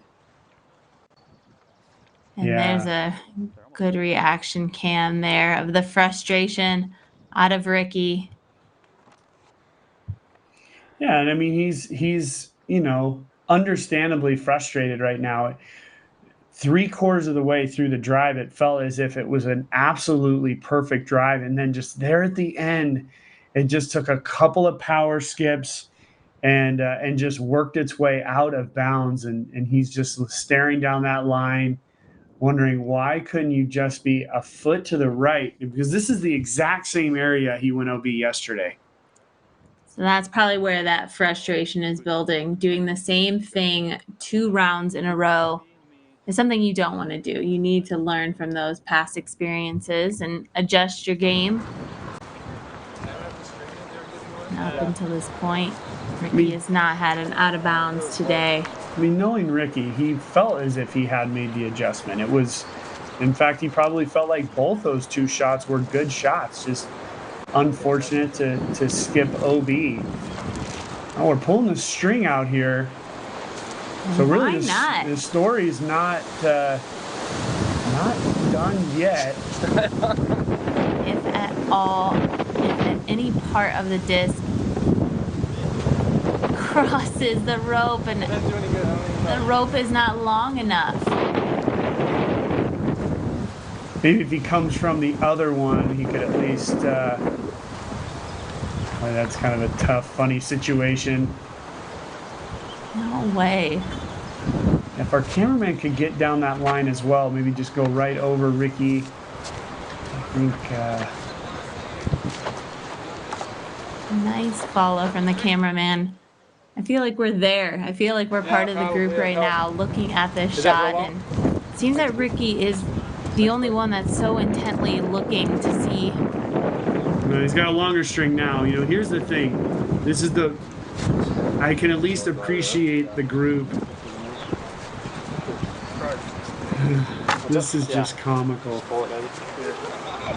Oh, and we all know how this is with the knotted up disc retriever. A little smug smile there, even on Ricci's face. Want to get it right though. This is a big point here for Ricci. All right, Calvin. Well, don't step on the disc. That would be the worst thing possible. Let's tell our cameraman to get straight up over that disc, and so we can see where that string.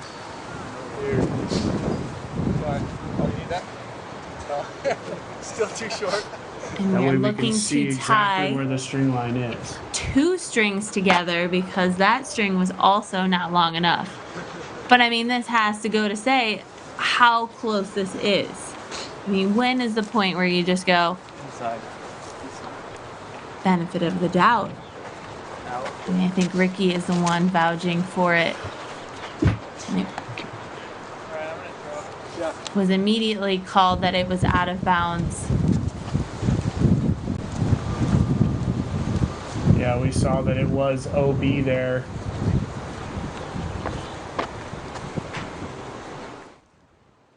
And so now we'll move on to just playing disc golf. Now that we've got that figured out. And they were waiting for the second card to tee before throwing, so there was a little bit of a backup. And so Anthony Barela goes skidding past the basket. Really nice drive, but he'll have a decent sized putt back at the basket.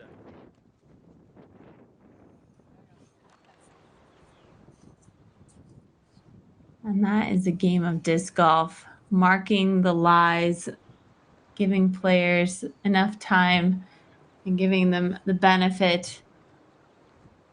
But when you've got strings and other options, you might as well check it out for sure.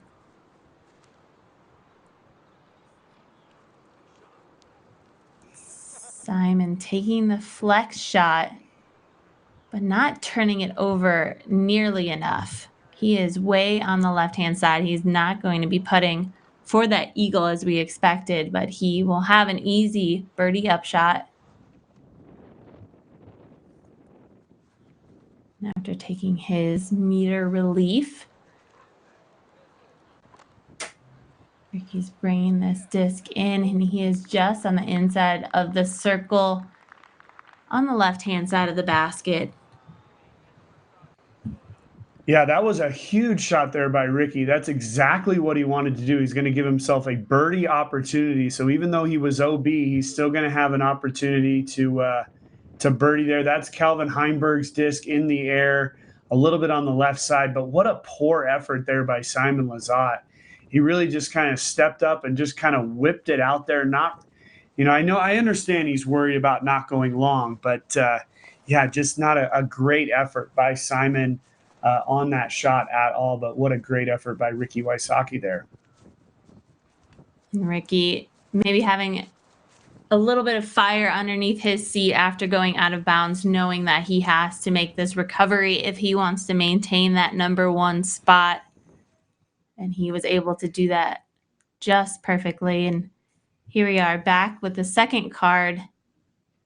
One thing I know about Ricci is that it's never enough. It really, he kind of plays that way, that no matter what is going on, whether he's had 100 birdies in a row, he still wants 101 birdies in a row. And he never really accepts anything but the absolute best on every single hole. And it's one of the reasons he's put himself in a position to, he's a 2-time world champion. He's won tons of tournaments, and that's why. We see Paul Macbeth just bending one in there, but you can just see it. Ricci is just one of those motivated types of guys, and he's typically motivated by getting birdies. Yes, he is. And just he's so intense. I mean, he's put so much pressure on himself, and that can be stressful at times. I mean, the disc golf tour is very long, starting at the end of February and going all the way until November. And to be put that much pressure on yourself takes quite an athlete. But it has gotten him to all the places that he has gone so far in his career. We just saw Simon pitching up there. Again, just sort of a lackluster effort there by Simon. Yeah, it was just a little early release. He wasn't able to hit the line where he needed that disc to be on the right-hand side of the fairway to bring it in, but just didn't give it the full flight at all. And here is just a little bit of a pitch up from Calvin. Yeah, just a pitch up, just conceding birdie. And here's Ricci. This will be for birdie as well. Boy, look at the wind just starting to whip up right at this point.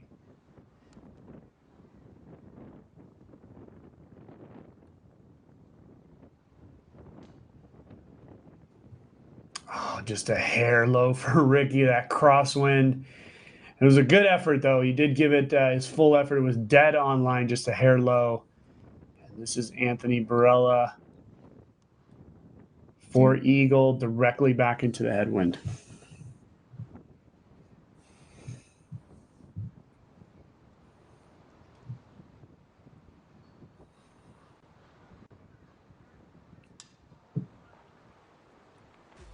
Before each round, inspect the clamps on the handle pole and tighten if needed. Many Zuka Kart users have found the middle pole section to be the most effective place to attach it. Also, you can remove the pouch without undoing the Velcro.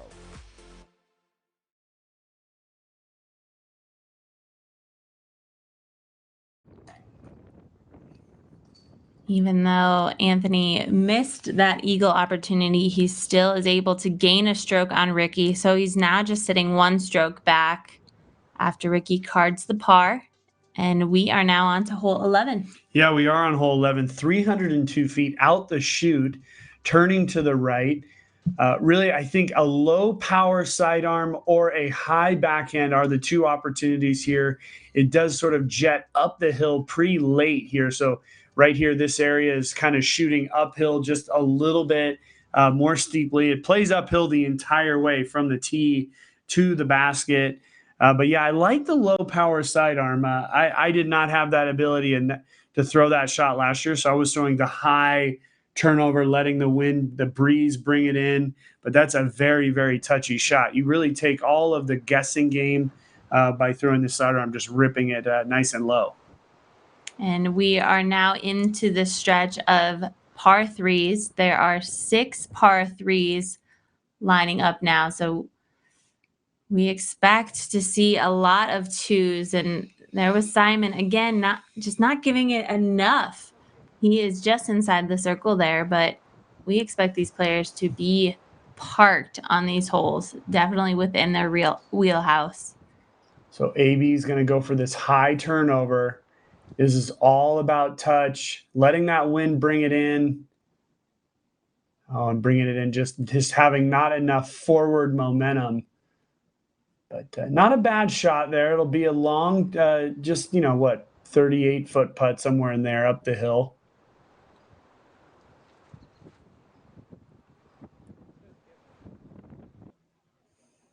A little bit of a low swooping sidearm. Again, at the edge of the circle. That's really the collection point.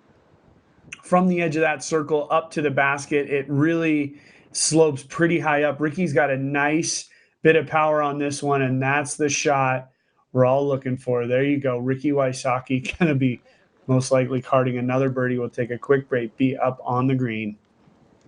I can throw this disc around the world in one shot.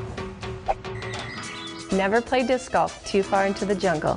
There may be cheetahs. Someone on your card can't recall if they threw a 6 or a 7. It was probably an 8. See? Stay getting birdies, my friends. What do you think, flatness and stiffness on this? Somewhat flat, neutral stiffness. This is a good disc right here. Purple and orange. Got it. 2 more. Danny, this is the sick one.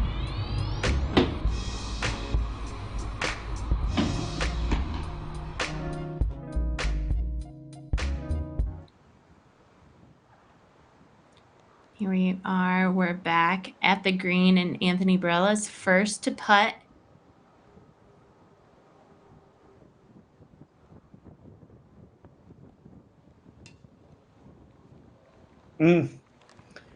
Tailwind putt, got the height on it, hitting the top. Good effort there. We're going to see 3 of these putts from below this basket. It is just enough uphill to, this is one of those types of views. This is a little better view, kind of shows how it does just kind of tip up just right there at the very end. A little more of a crosswind right to left for Calvin and not able to capitalize. Yeah, expecting that to drop. It didn't drop at all. And here's Simon. Simon's picked it up in the last 4 holes. He's birdied 4 straight, brought himself back up the leaderboard just a little bit. And there you go. Boom. 5 straight for Simon Lizotte. Now, that's the Simon we all know and love. And as I said, he needed to just be patient. And I figured his game would come around at some point. This course lays out so well for him. And so nice job there by Simon. He's on the best run of this group at this point. Take a look here. Calvin still has a tester. A little bit into the headwind, but still cross. He needs to get this putt in. It's not a time to bogey.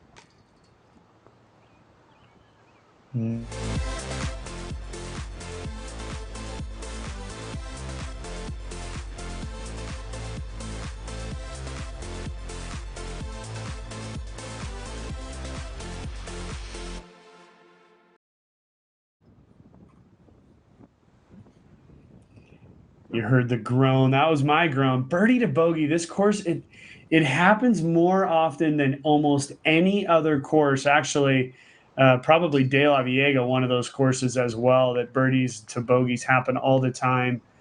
We just saw that, unfortunately, with Calvin, but we did see Ricci pop in his birdie. And there it is. He is ready for that hole to be over, and we are heading on to hole 12.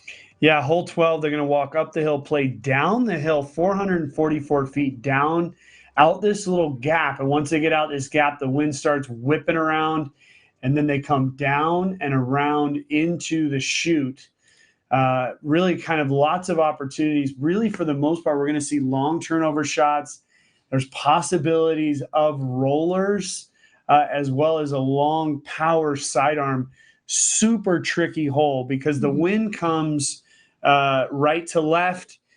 If you're throwing a turnover, it sort of tries to push it and drop it out. So really, really tricky hole. But we saw Birdie, I think, on this yesterday. And so the birdie opportunity is there, but, kind of just tricky enough to where it's not easy by any means. No, it's not. And it's just so much tucked into the woods there that it makes the angle to get into the green pretty difficult.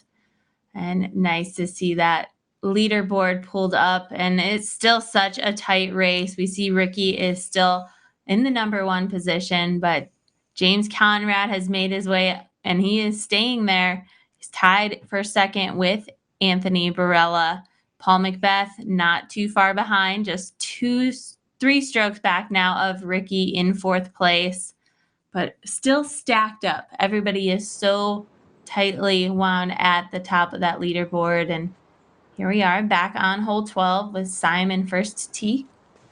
Yeah, Simon on a run of 5 birdies in a row.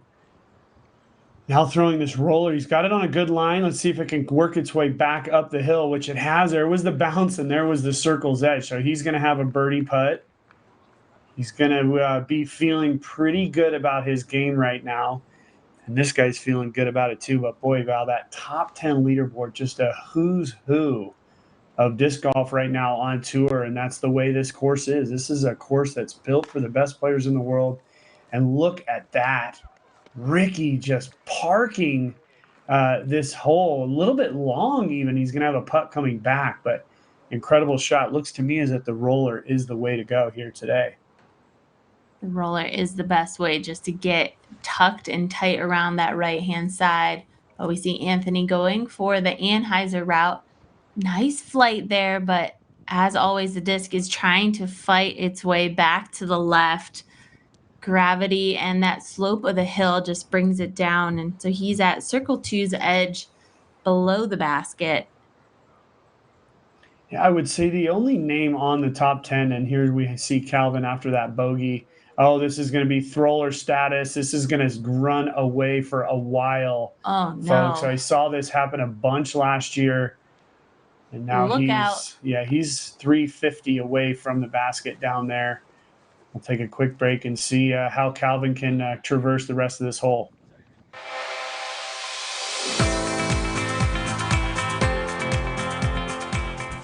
it's time with my friends. For me, it's a walk in the park. For me, it's my job. For me, it's fun.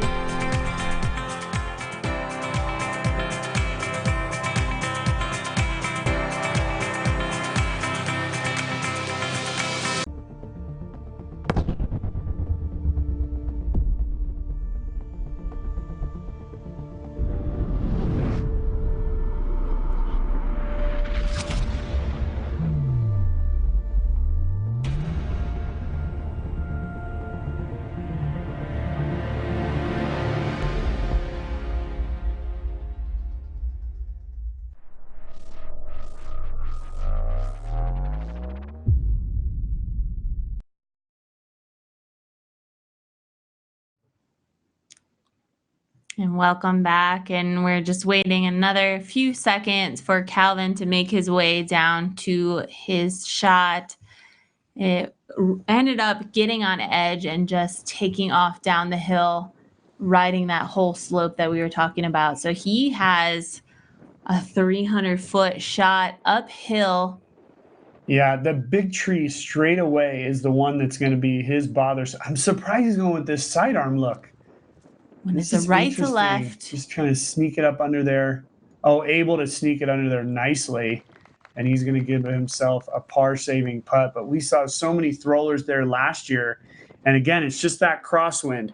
As that crosswind hits it, if you're not intentionally trying to throw a roller, it hits with cut, and boom, there it goes down the fairway of 11.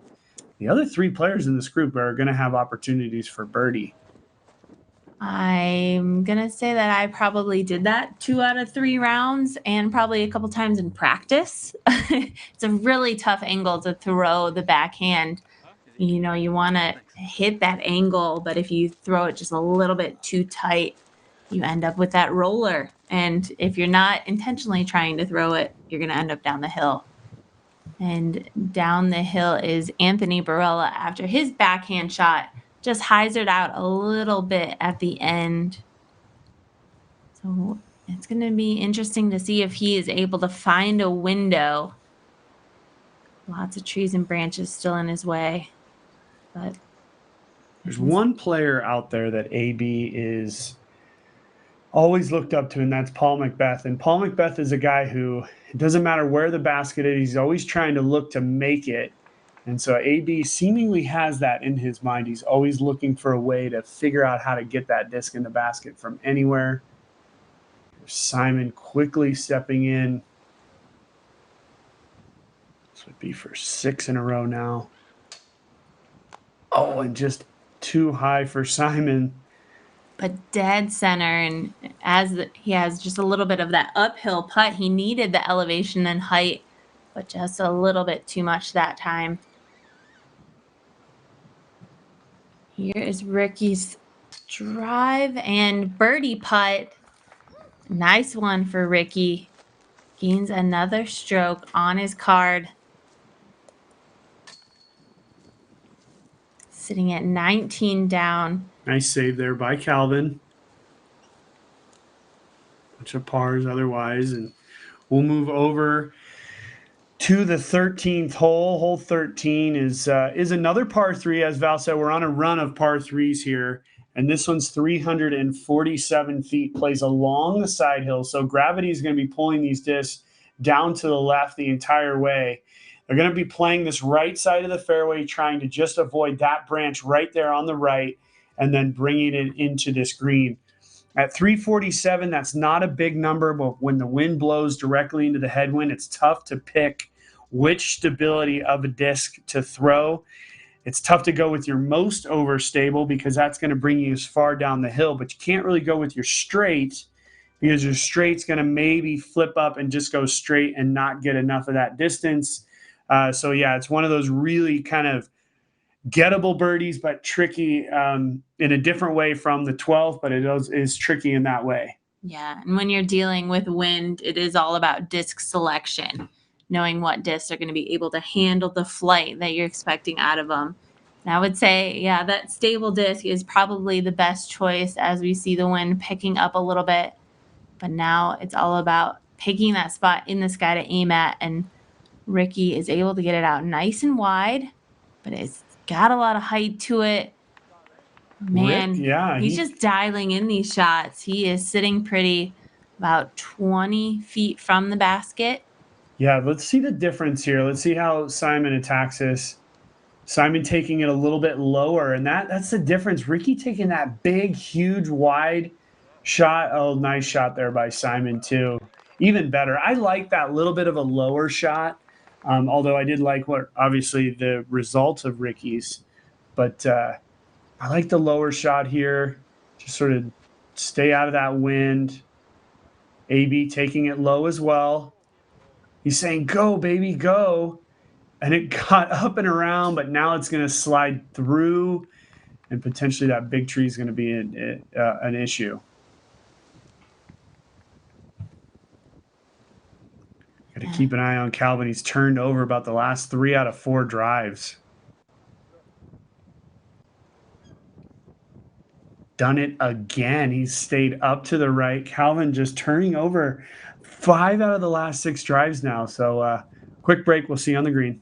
When you order from Dynamic Discs, we do our best from start to finish. First, we receive your order from the website and print out the packing slip detailing the specific items you selected. Then, your order is pulled directly from the shelves, packed in a cardboard box to prevent bending during transit, and quickly on its way to you with free shipping. For every purchase online with Dynamic Discs, you'll receive rewards points so you can save on your next order. We'll work with you to make sure you get the exact disc you're looking for. For anything from Dynamic Discs, Latitude 64, or Westside Discs, head to dynamicdiscs.com. Before each round, inspect the clamps in the handle pole and tighten if needed. Many Zukakart users have found the middle pole section to be the most effective place to attach it. Also, you can remove the pouch without undoing the Velcro. If you are flying to a tournament or disc golf vacation, the cart easily disassembles and packs into a suitcase and can be checked as baggage.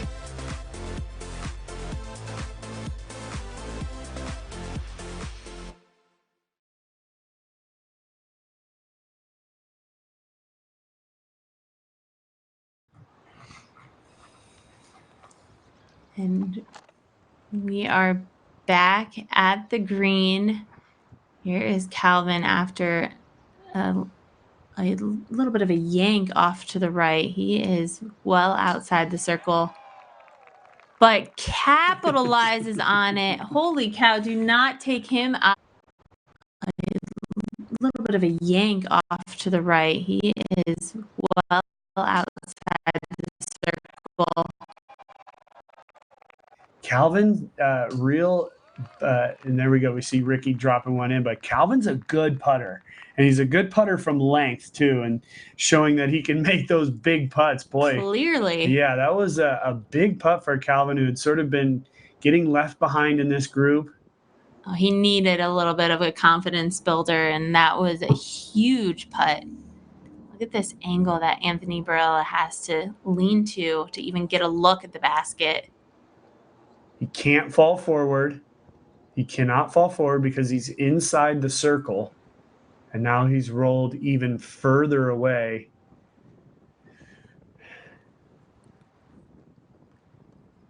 Tough situation. And he really needed to hit that putt. So he needed to go for that. And wow, not even phasing him at all, not even rattling him.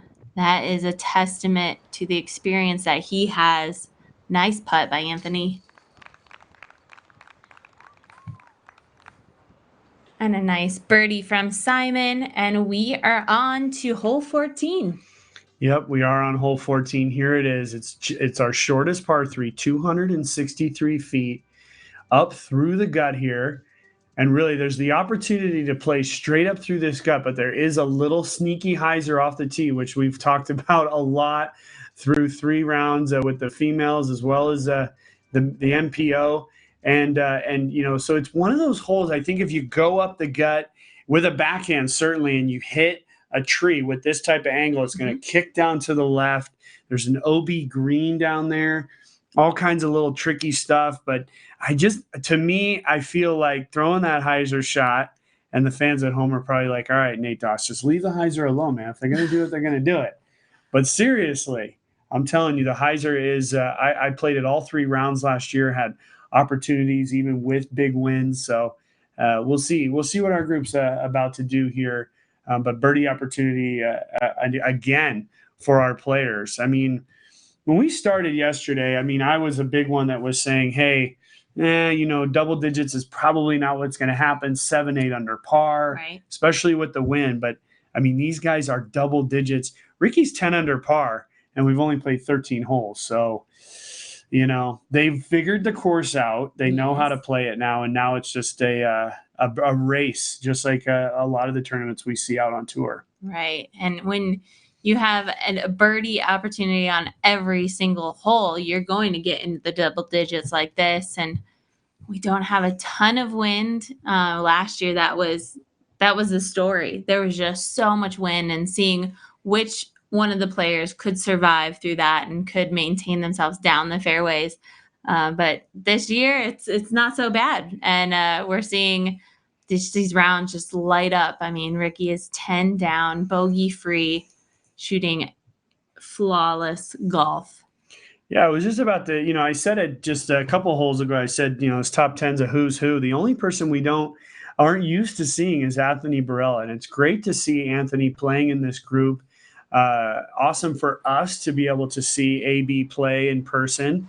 And he's proving why he's on this top 10 list. He's had a nice resolve, I would say. And boy, Ricki just taking that stable mid-range, throwing it right up that gut.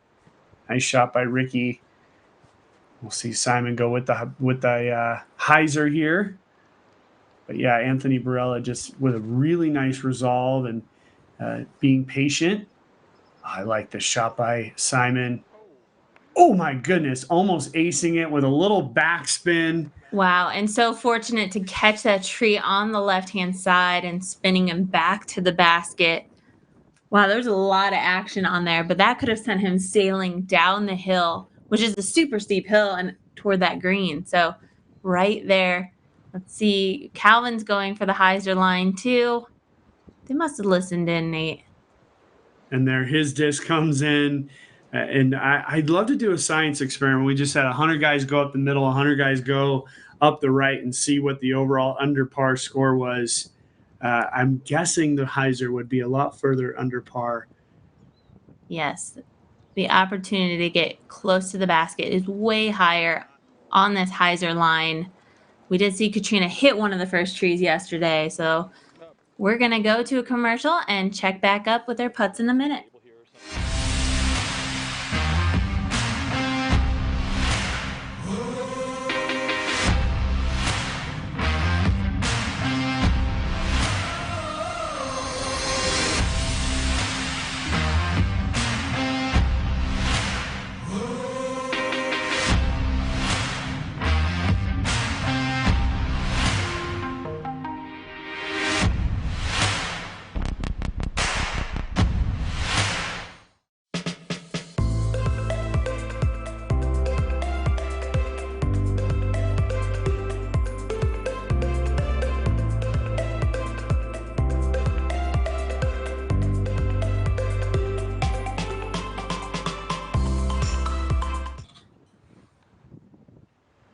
Here we are, the only player to go up the gap.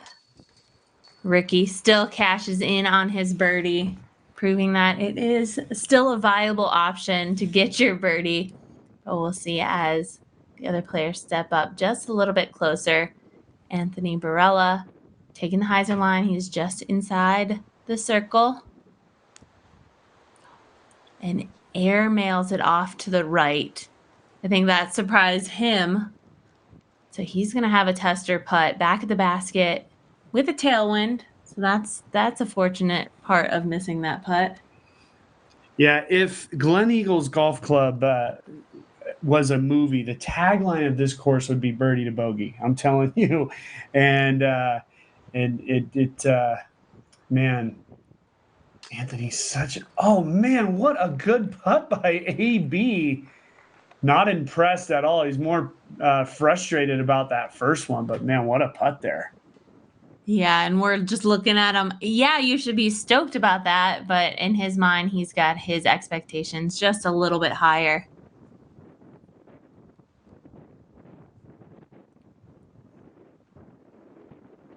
Calvin Heimburg taking his time with the headwind.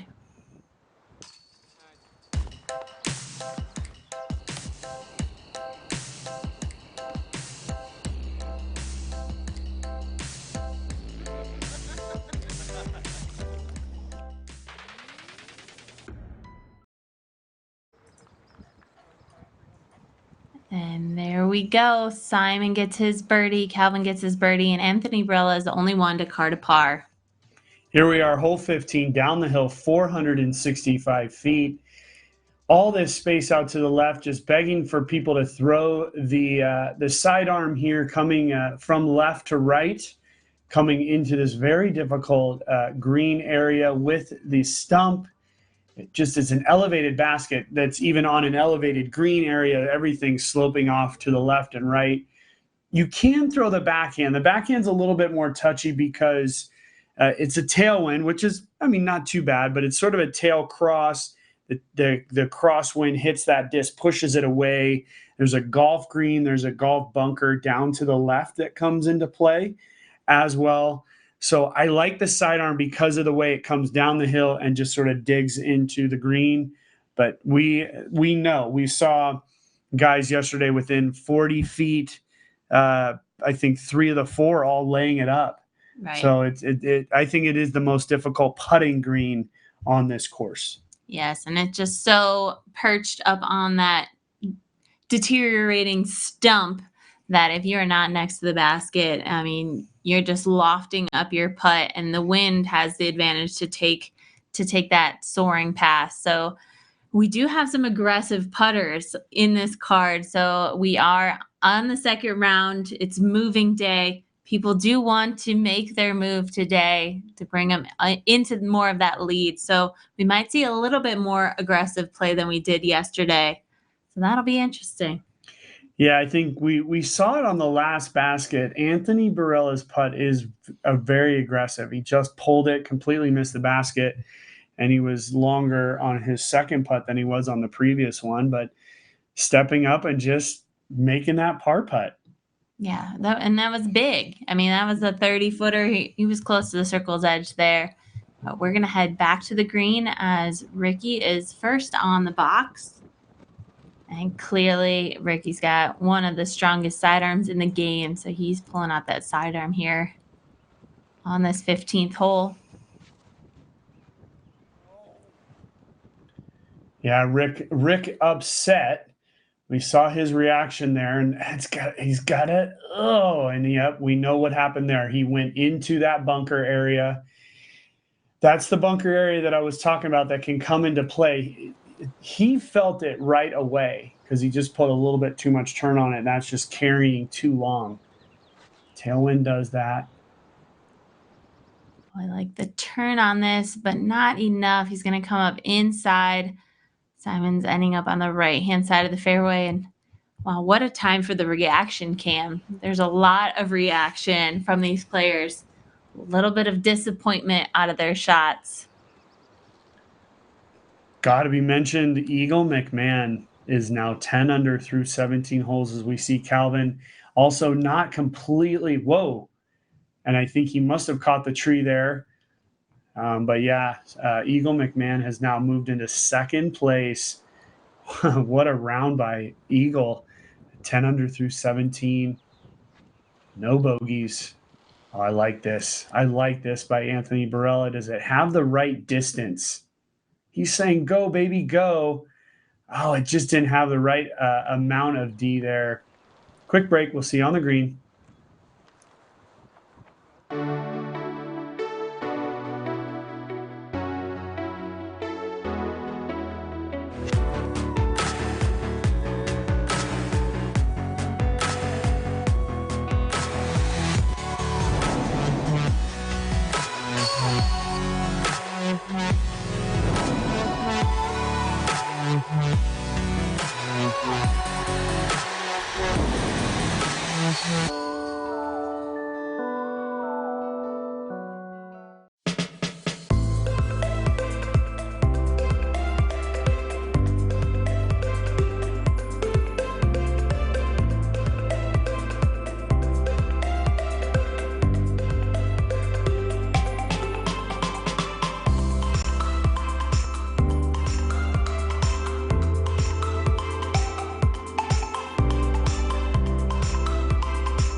Back in the action. Here's Calvin's second shot. And sit down. Wow, he just goes soaring past. Wow, good catch by our Cam there. He's at circle's edge, and now it's going to be into the headwind. Yeah, back up the hill. Disaster looming. He's going to have a really, really tough putt there up the hill. And we were just talking about how good of a putter Calvin Heimburg is. He's going to have to show it here. It's so tough to be putting in a headwind at an elevated basket. Showing the underside of the disc to the wind is never something you want to do. We're panning over to Ricci, and we're seeing him take his lie from inside of that bunker, which is a hazard. So he plays it where it is, but does get a stroke added to his score for this hole, and it's just going to be a layup. And we see another layup from Anthony. We're going to see Simon off to, it's on the right-hand side of the fairway, but he is well outside. It's going to be a layup for him as well. Yeah, Val, it's like we've watched this hole be played a bunch of times already. I mean, we just know the layups are coming.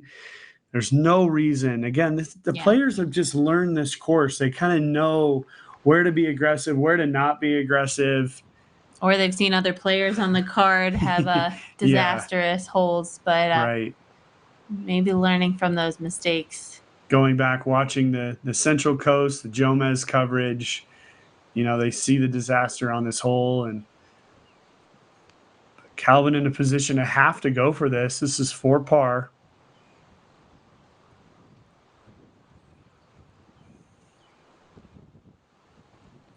And this really just shows you how big of a putt this is and how steep of an angle it is to the basket. He's not comfortable.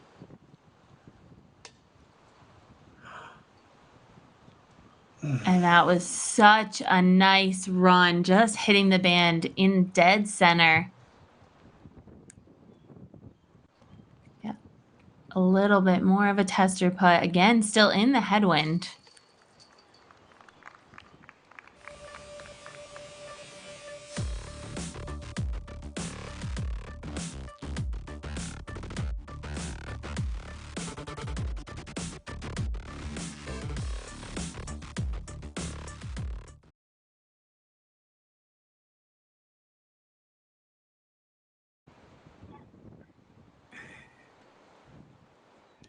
And we are back with the hole preview on hole 16. Yeah, hole 16, downhill the island hole, 285 feet. This is the main part of the fairway. There's really 3 ways to attack this. You can go hyzer, you can go straight backhand, or you can go with the sidearm. I think overall, Val, we've seen the sidearm be the most successful attack on this. You know, it's tough. I think overall I like the sidearm for the players that are comfortable throwing sidearm, just because the way the wind hits it, you can really control the distance a little bit better. If you go with that hyzer, you're really allowing the wind to sort of just take control. Yep. And then the straight one with a crosswind, you know, that's one we can, you know, that's kind of a 50-50 shot. So let's see how our players attack it. The wind is not up super big right now, as the fog has really come back in to San Fran today. And so the wind is sort of now more at a gusty pace, I would say, not truly blowing constantly. So look at what Simon's lining up to do. He is going right side of that tree, but way high, looking to spike it in. Let's see if he's got enough. Yep, he's got that distance dialed in just perfectly. He's able to hit the wall on the back side. He will get a chance to get some relief off of that wall for his putt.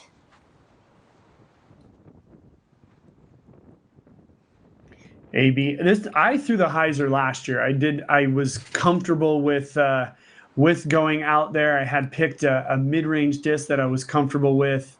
These look like drivers to me, though. Just putting them a little bit higher, trying to ride that wind in. Oh, really lucky off of that keen wall. Yeah, it's tough when there's not a ton of wind. I mean, these guys are able to unleash a little bit. And here is that sidearm shot you were looking for, Nate. And he's got the CGP, so I do think that was the most appropriate shot.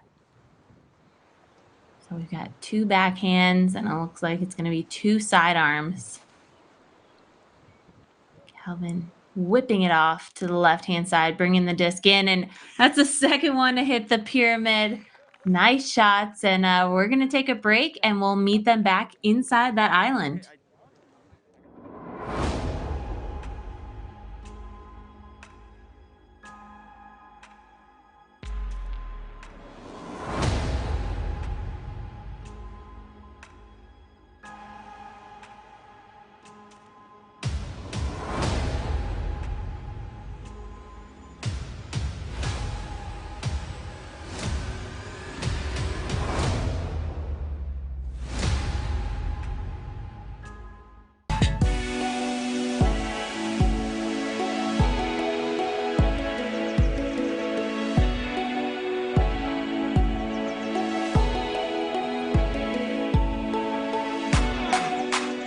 If you guys like the H3 V2, but maybe you're looking for just a little bit more flip up and glide, the H4 V2 is going to be your disc. I'm absolutely loving it, and it filled a spot in my bag immediately.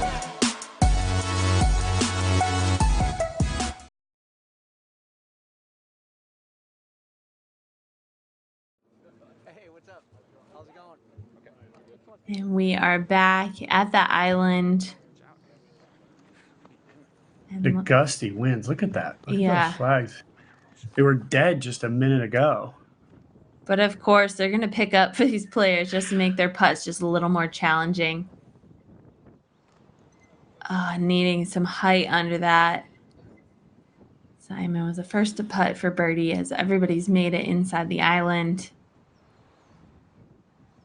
This putt is to move Anthony Barela to 17 under par. Eagle Mcmahon is in the clubhouse with a 10 under par round, and he's now at 17 under as well. So this is to tie for second. Nice job there by AB. AB's had a really smooth round. He's had 6 birdies and no bogeys. So nice job there by AB.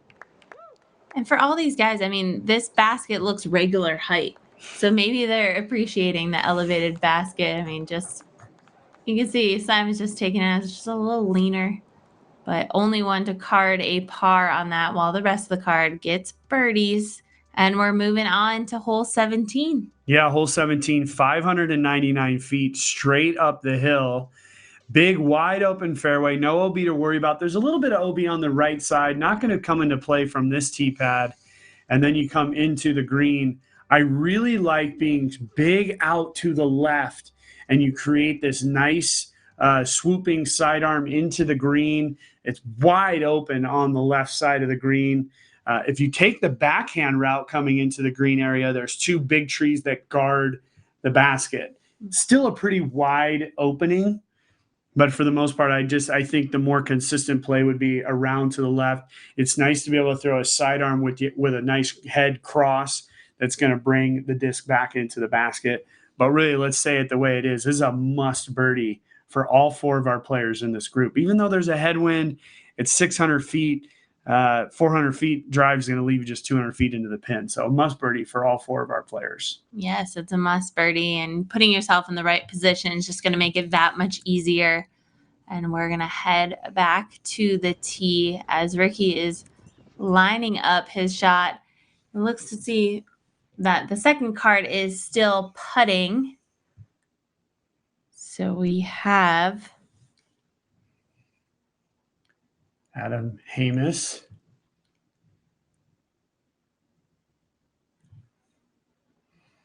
Oh, just a millimeter short, bouncing back. Adam is 3 under par for the round. He's at 11 under for the tournament. Looking at the scoreboard, there's a sort of a disparity. There's a lot of 3s and 4s, and then there's a fairly good grouping of 6, 7s, and 8s, a few 9s, and then our guys that are our leaders are up there in the double-digit range. So sort of a little bit of a gap between a lot of what we're seeing on the average score at this point. Yeah. And that was a nice putt from Kevin Jones. He's in 7th place right now. That was Austin Hannum as he carded his par. And that was Mr. Macbeth, who took a 5 on that hole. Ooh, misstep at the wrong time for Paul. That a 5 on this hole it's a bogey on the scorecard, but it's really like a double bogey, to be honest with you. I don't know. He threw OB. Yeah, so that, man, I've been saying this a lot throughout this course, and it's easy to be sitting here in the booth and judge what the players are doing, but I just don't understand why you just wouldn't play one that is going to play in the middle third of the fairway that finishes on the left and then bring a sidearm into this green. Just doesn't make any sense to me. So big misstep there by Paul. And putting a move on it. That is the perfect position for Anthony to be in on the left-hand side of the fairway. That was a big crush. Anthony did exactly what I was sort of asking for, and so has Ricci. It's a little high, but Rick not need to worry about that. He's going to be down there on the left side. That sidearm is going to be wide open for him.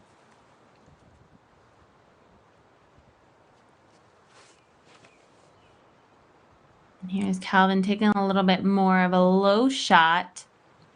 And the disc is fighting its way into the headwind, finishing off to the left-hand side. Again, great positioning.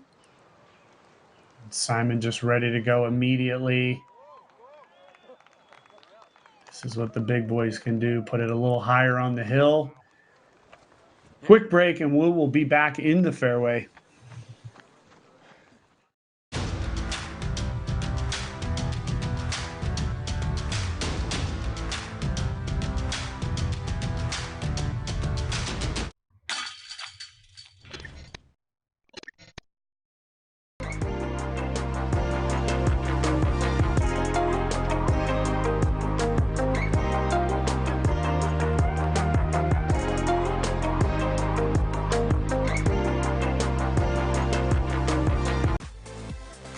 Before every round, tighten the wheel knobs. Remember to tighten both sides simultaneously using a clockwise motion.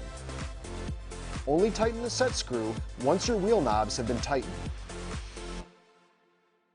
To even more securely attach your umbrella holder, you can lower the handle by about 1 inch and then attach the clip just above the handle. You can turn the umbrella holder upside down to help secure the umbrella so it doesn't move from side to side.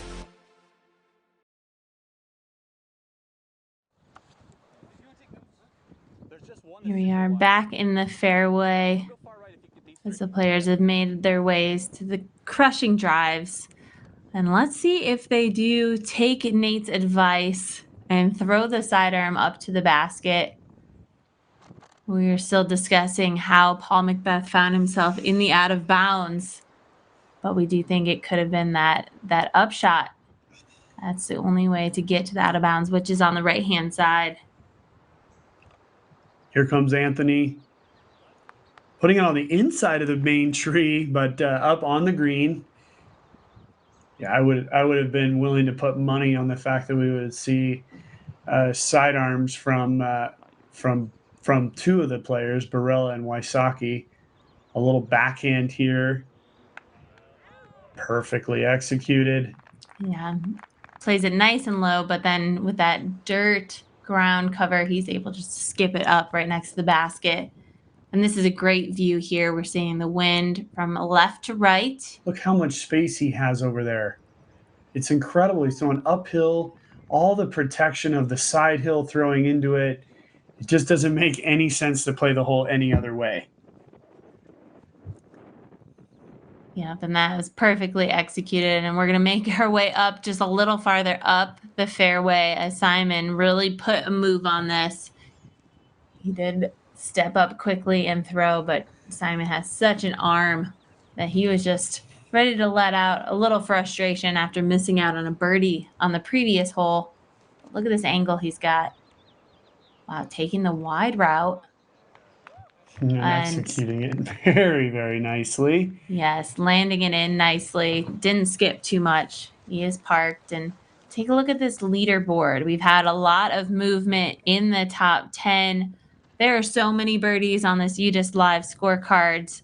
Ricci is still holding on to the first place position. Anthony Barela is not too far behind, but now sitting 4 strokes back from Ricci, tied with Eagle Mcmahon, who is now in the clubhouse. He shot a 10 down today, so lit it up a little bit.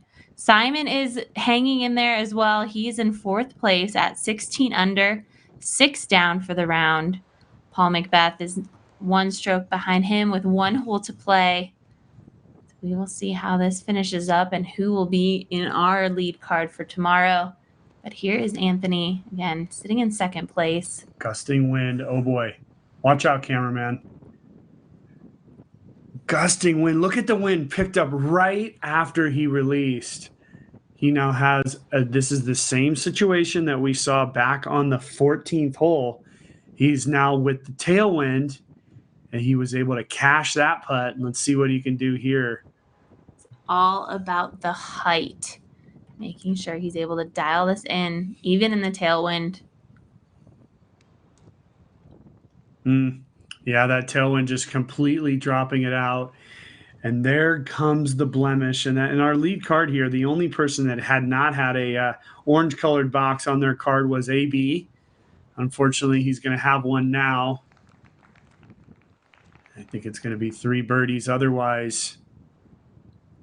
That's really unfortunate for Anthony Barela. It's possible, depending on what happens from Paul Macbeth and a few of our other players coming in on this 18th hole, that might drop him off the lead card tomorrow. It's going to be a tight one, interesting one to see. So we are in the home stretch with just 1 hole to play.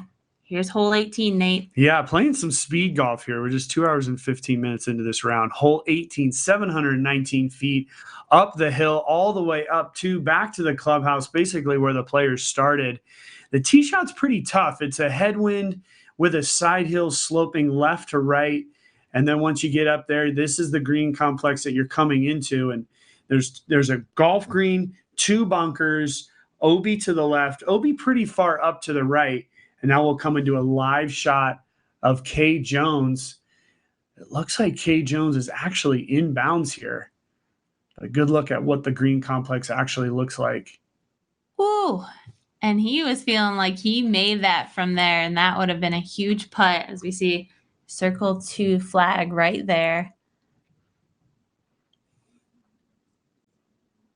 Yeah, that would have been a great way to finish, and such a stadium finishing shot. We see the spectators just on the right on some bleachers, and here's Ricci throwing his drive way down the fairway there and staying clear of that crater right in the middle. It's going to be great position. Boy, the rich keep getting richer. That was just a confident shot by Ricki Wysocki. See what Simon's got for us. Oh, this looks perfect. Riding that right side. Now going to flex right back into the middle. Whoa, he could throw a putter into this green. That was incredible. Nice shot. And it was cool to see picture-in-picture. Adam Hamis was able to capitalize on that putt. Here is Calvin. Ooh, another turn to roller. This disc is coming back to the tee pad just about. Wow, rolled about halfway backwards. Yeah. And here is Anthony Barela. Flying on the right-hand side, but bringing it in. He is going to be in the middle of the fairway. But we're going to take a quick break and come on back to see where Calvin ended up.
Here we are back, and immediately Calvin is throwing his second shot. And he looks to be just laying up short of that golf green to avoid any of the out of bounds, but really it would have been an absolute crush to even try and clear that. There's no way. Yeah, I mean, he was so far below. He was even lower than the tee pad as far as just pure elevation up to that green. So nothing he could really do. And unfortunately, and I think Calvin's going to be thinking tonight, I mean, he's still at 15 under par. He's been playing well. He's 5 under for the round, but boy, how many shots he flipped over. If I'm counting it, I'm counting at least 6. So, that's 6 opportunities that have, I guess he was able to cash in on the big putt on 13, but Calvin just with a difficult round, not able to adjust to some of the winds. And I'm not even sure it was the winds. Some of them were still in tailwind shots, but here's Anthony taking it out to the right and landing right between the out of bounds green and the hazard sand trap. He is sitting there nicely for his birdie putt. That was a good shot by Anthony Barela. I think that shot right there is going to keep him in the lead card. Ricci asking for it to come across. He's past that OB, so he'll have a birdie putt. That's that's kind of the mistake you want to make. You talked about it yesterday, having the mistake high right is the most safe area. And there is not too much trouble behind, so I expect Ricci to be going for that putt. And we're going to bring it back to Simon in the fairway. Oh, I was about to say, is this guy really going to go with a sidearm?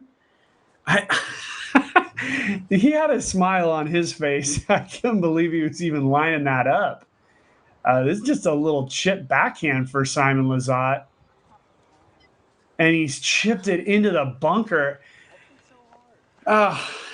Sometimes just Simon plays just so casually. I mean, he had one shot in his hand, immediately quick to switch, and then just quickly throws his backhand and adds a stroke to his scorecard just like that. I mean, the folks at home might be saying, oh, Nate Dawes, shut up. You don't know what you're talking about. Come on.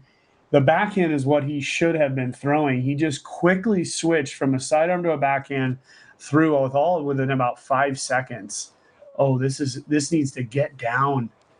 Oh my goodness, Calvin just sort of blowing up here on this 18th hole.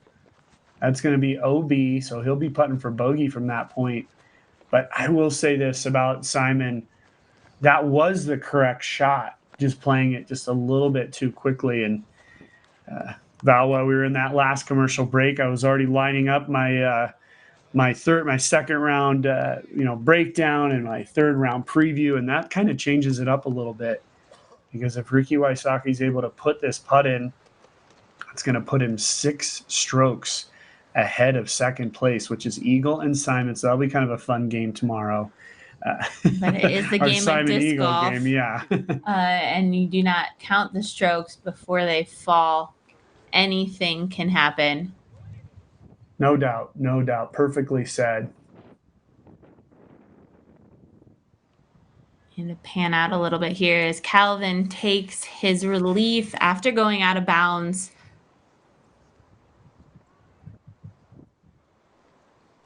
I'm not sure that's where I would put him in his. I think he was a little higher than that. A little higher. He threw at the basket and just hyzered out. Would have put him a little bit closer to the basket, but he just hits low.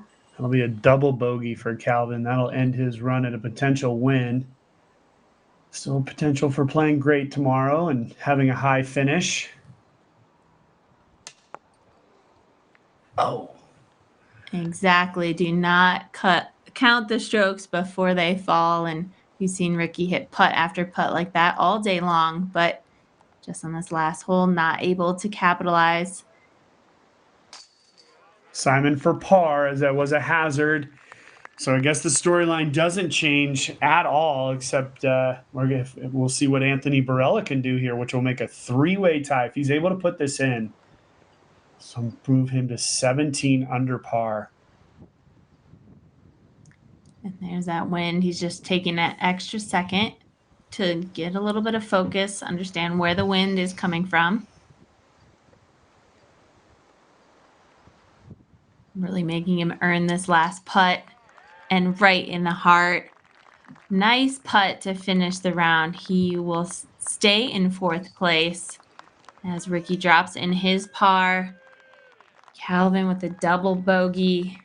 And that is it for the day. That completes the second round of the San Francisco Open. And Nate, give us a little rundown. Give us a little rundown of how you think the group played today and what we're looking forward to tomorrow. Yeah, as I said, I was just thinking about this rundown, thinking about what we saw today and what we're going to potentially see tomorrow. For everybody at home, I don't know what you're doing tomorrow afternoon, but you should be tuning in because we have a killer lead card tomorrow. We have Ricki Wysocki, Eagle, Simon, and Anthony Barela. Nice. It's going to be a great group, but we have Ricki Wysocki at 22 under par. Ricci really set himself apart today. He shot a 12 under par with a bogey and a missed birdie bunny that he should have made. So a 14 under could have easily happened. I'm not sure, but I believe that is going to be the course record for Ricki Wysocki at 12 under par. So nice job there by Ricci. We just see his card there, and you can see it. I mean, not too much color besides blue on that card. So nice job there by Ricci. And I guess we have to say it. It's Ricci's tournament to lose at this point. If he wants to go out tomorrow and play just like he did today, there's no way anybody can catch him. But right up behind him is Eagle Mcmahon, who shot a 10 under par today. We watched Eagle play yesterday, and he had that triple bogey. But after that, he looked clearly like the best player on the course. And so without that triple, he would be pretty much just right up behind Ricci. And then Simon, who I said it early in the round with Simon, he just needs to stay patient. He seemed a little antsy to begin the round, but look at where he is. The end of the round, he's 7 under par. He didn't play well at all. You know, he's 5 strokes back. And then our young gun, Anthony Barela, made a few good putts today. He made that big putt for par on 5. I'm looking forward to tomorrow's round. And, the one thing is, I guess, Calvin Heimburg, he didn't play well today. Paul Macbeth, who we expected to be right up in there just until 2 holes ago. Paul is going to end up with a 7 under par. He bogeyed 17, par's 18. All of a sudden, he's not a factor. We could have potentially seen him in the card tomorrow. So really looking forward to tomorrow. Ricci's got the advantage, 5-stroke advantage. Boy, big advantage for Ricci. But we'll see how tomorrow brings us. There's a big advantage on the FPO, big advantage on the MPO. But don't start writing the names on those trophies just yet. We still got 18 holes to play on a super difficult course. Well said, Nate. And it was an exciting day. Fun hanging out with you all day. And we want to thank everybody out there that has been watching the coverage the last 2 days.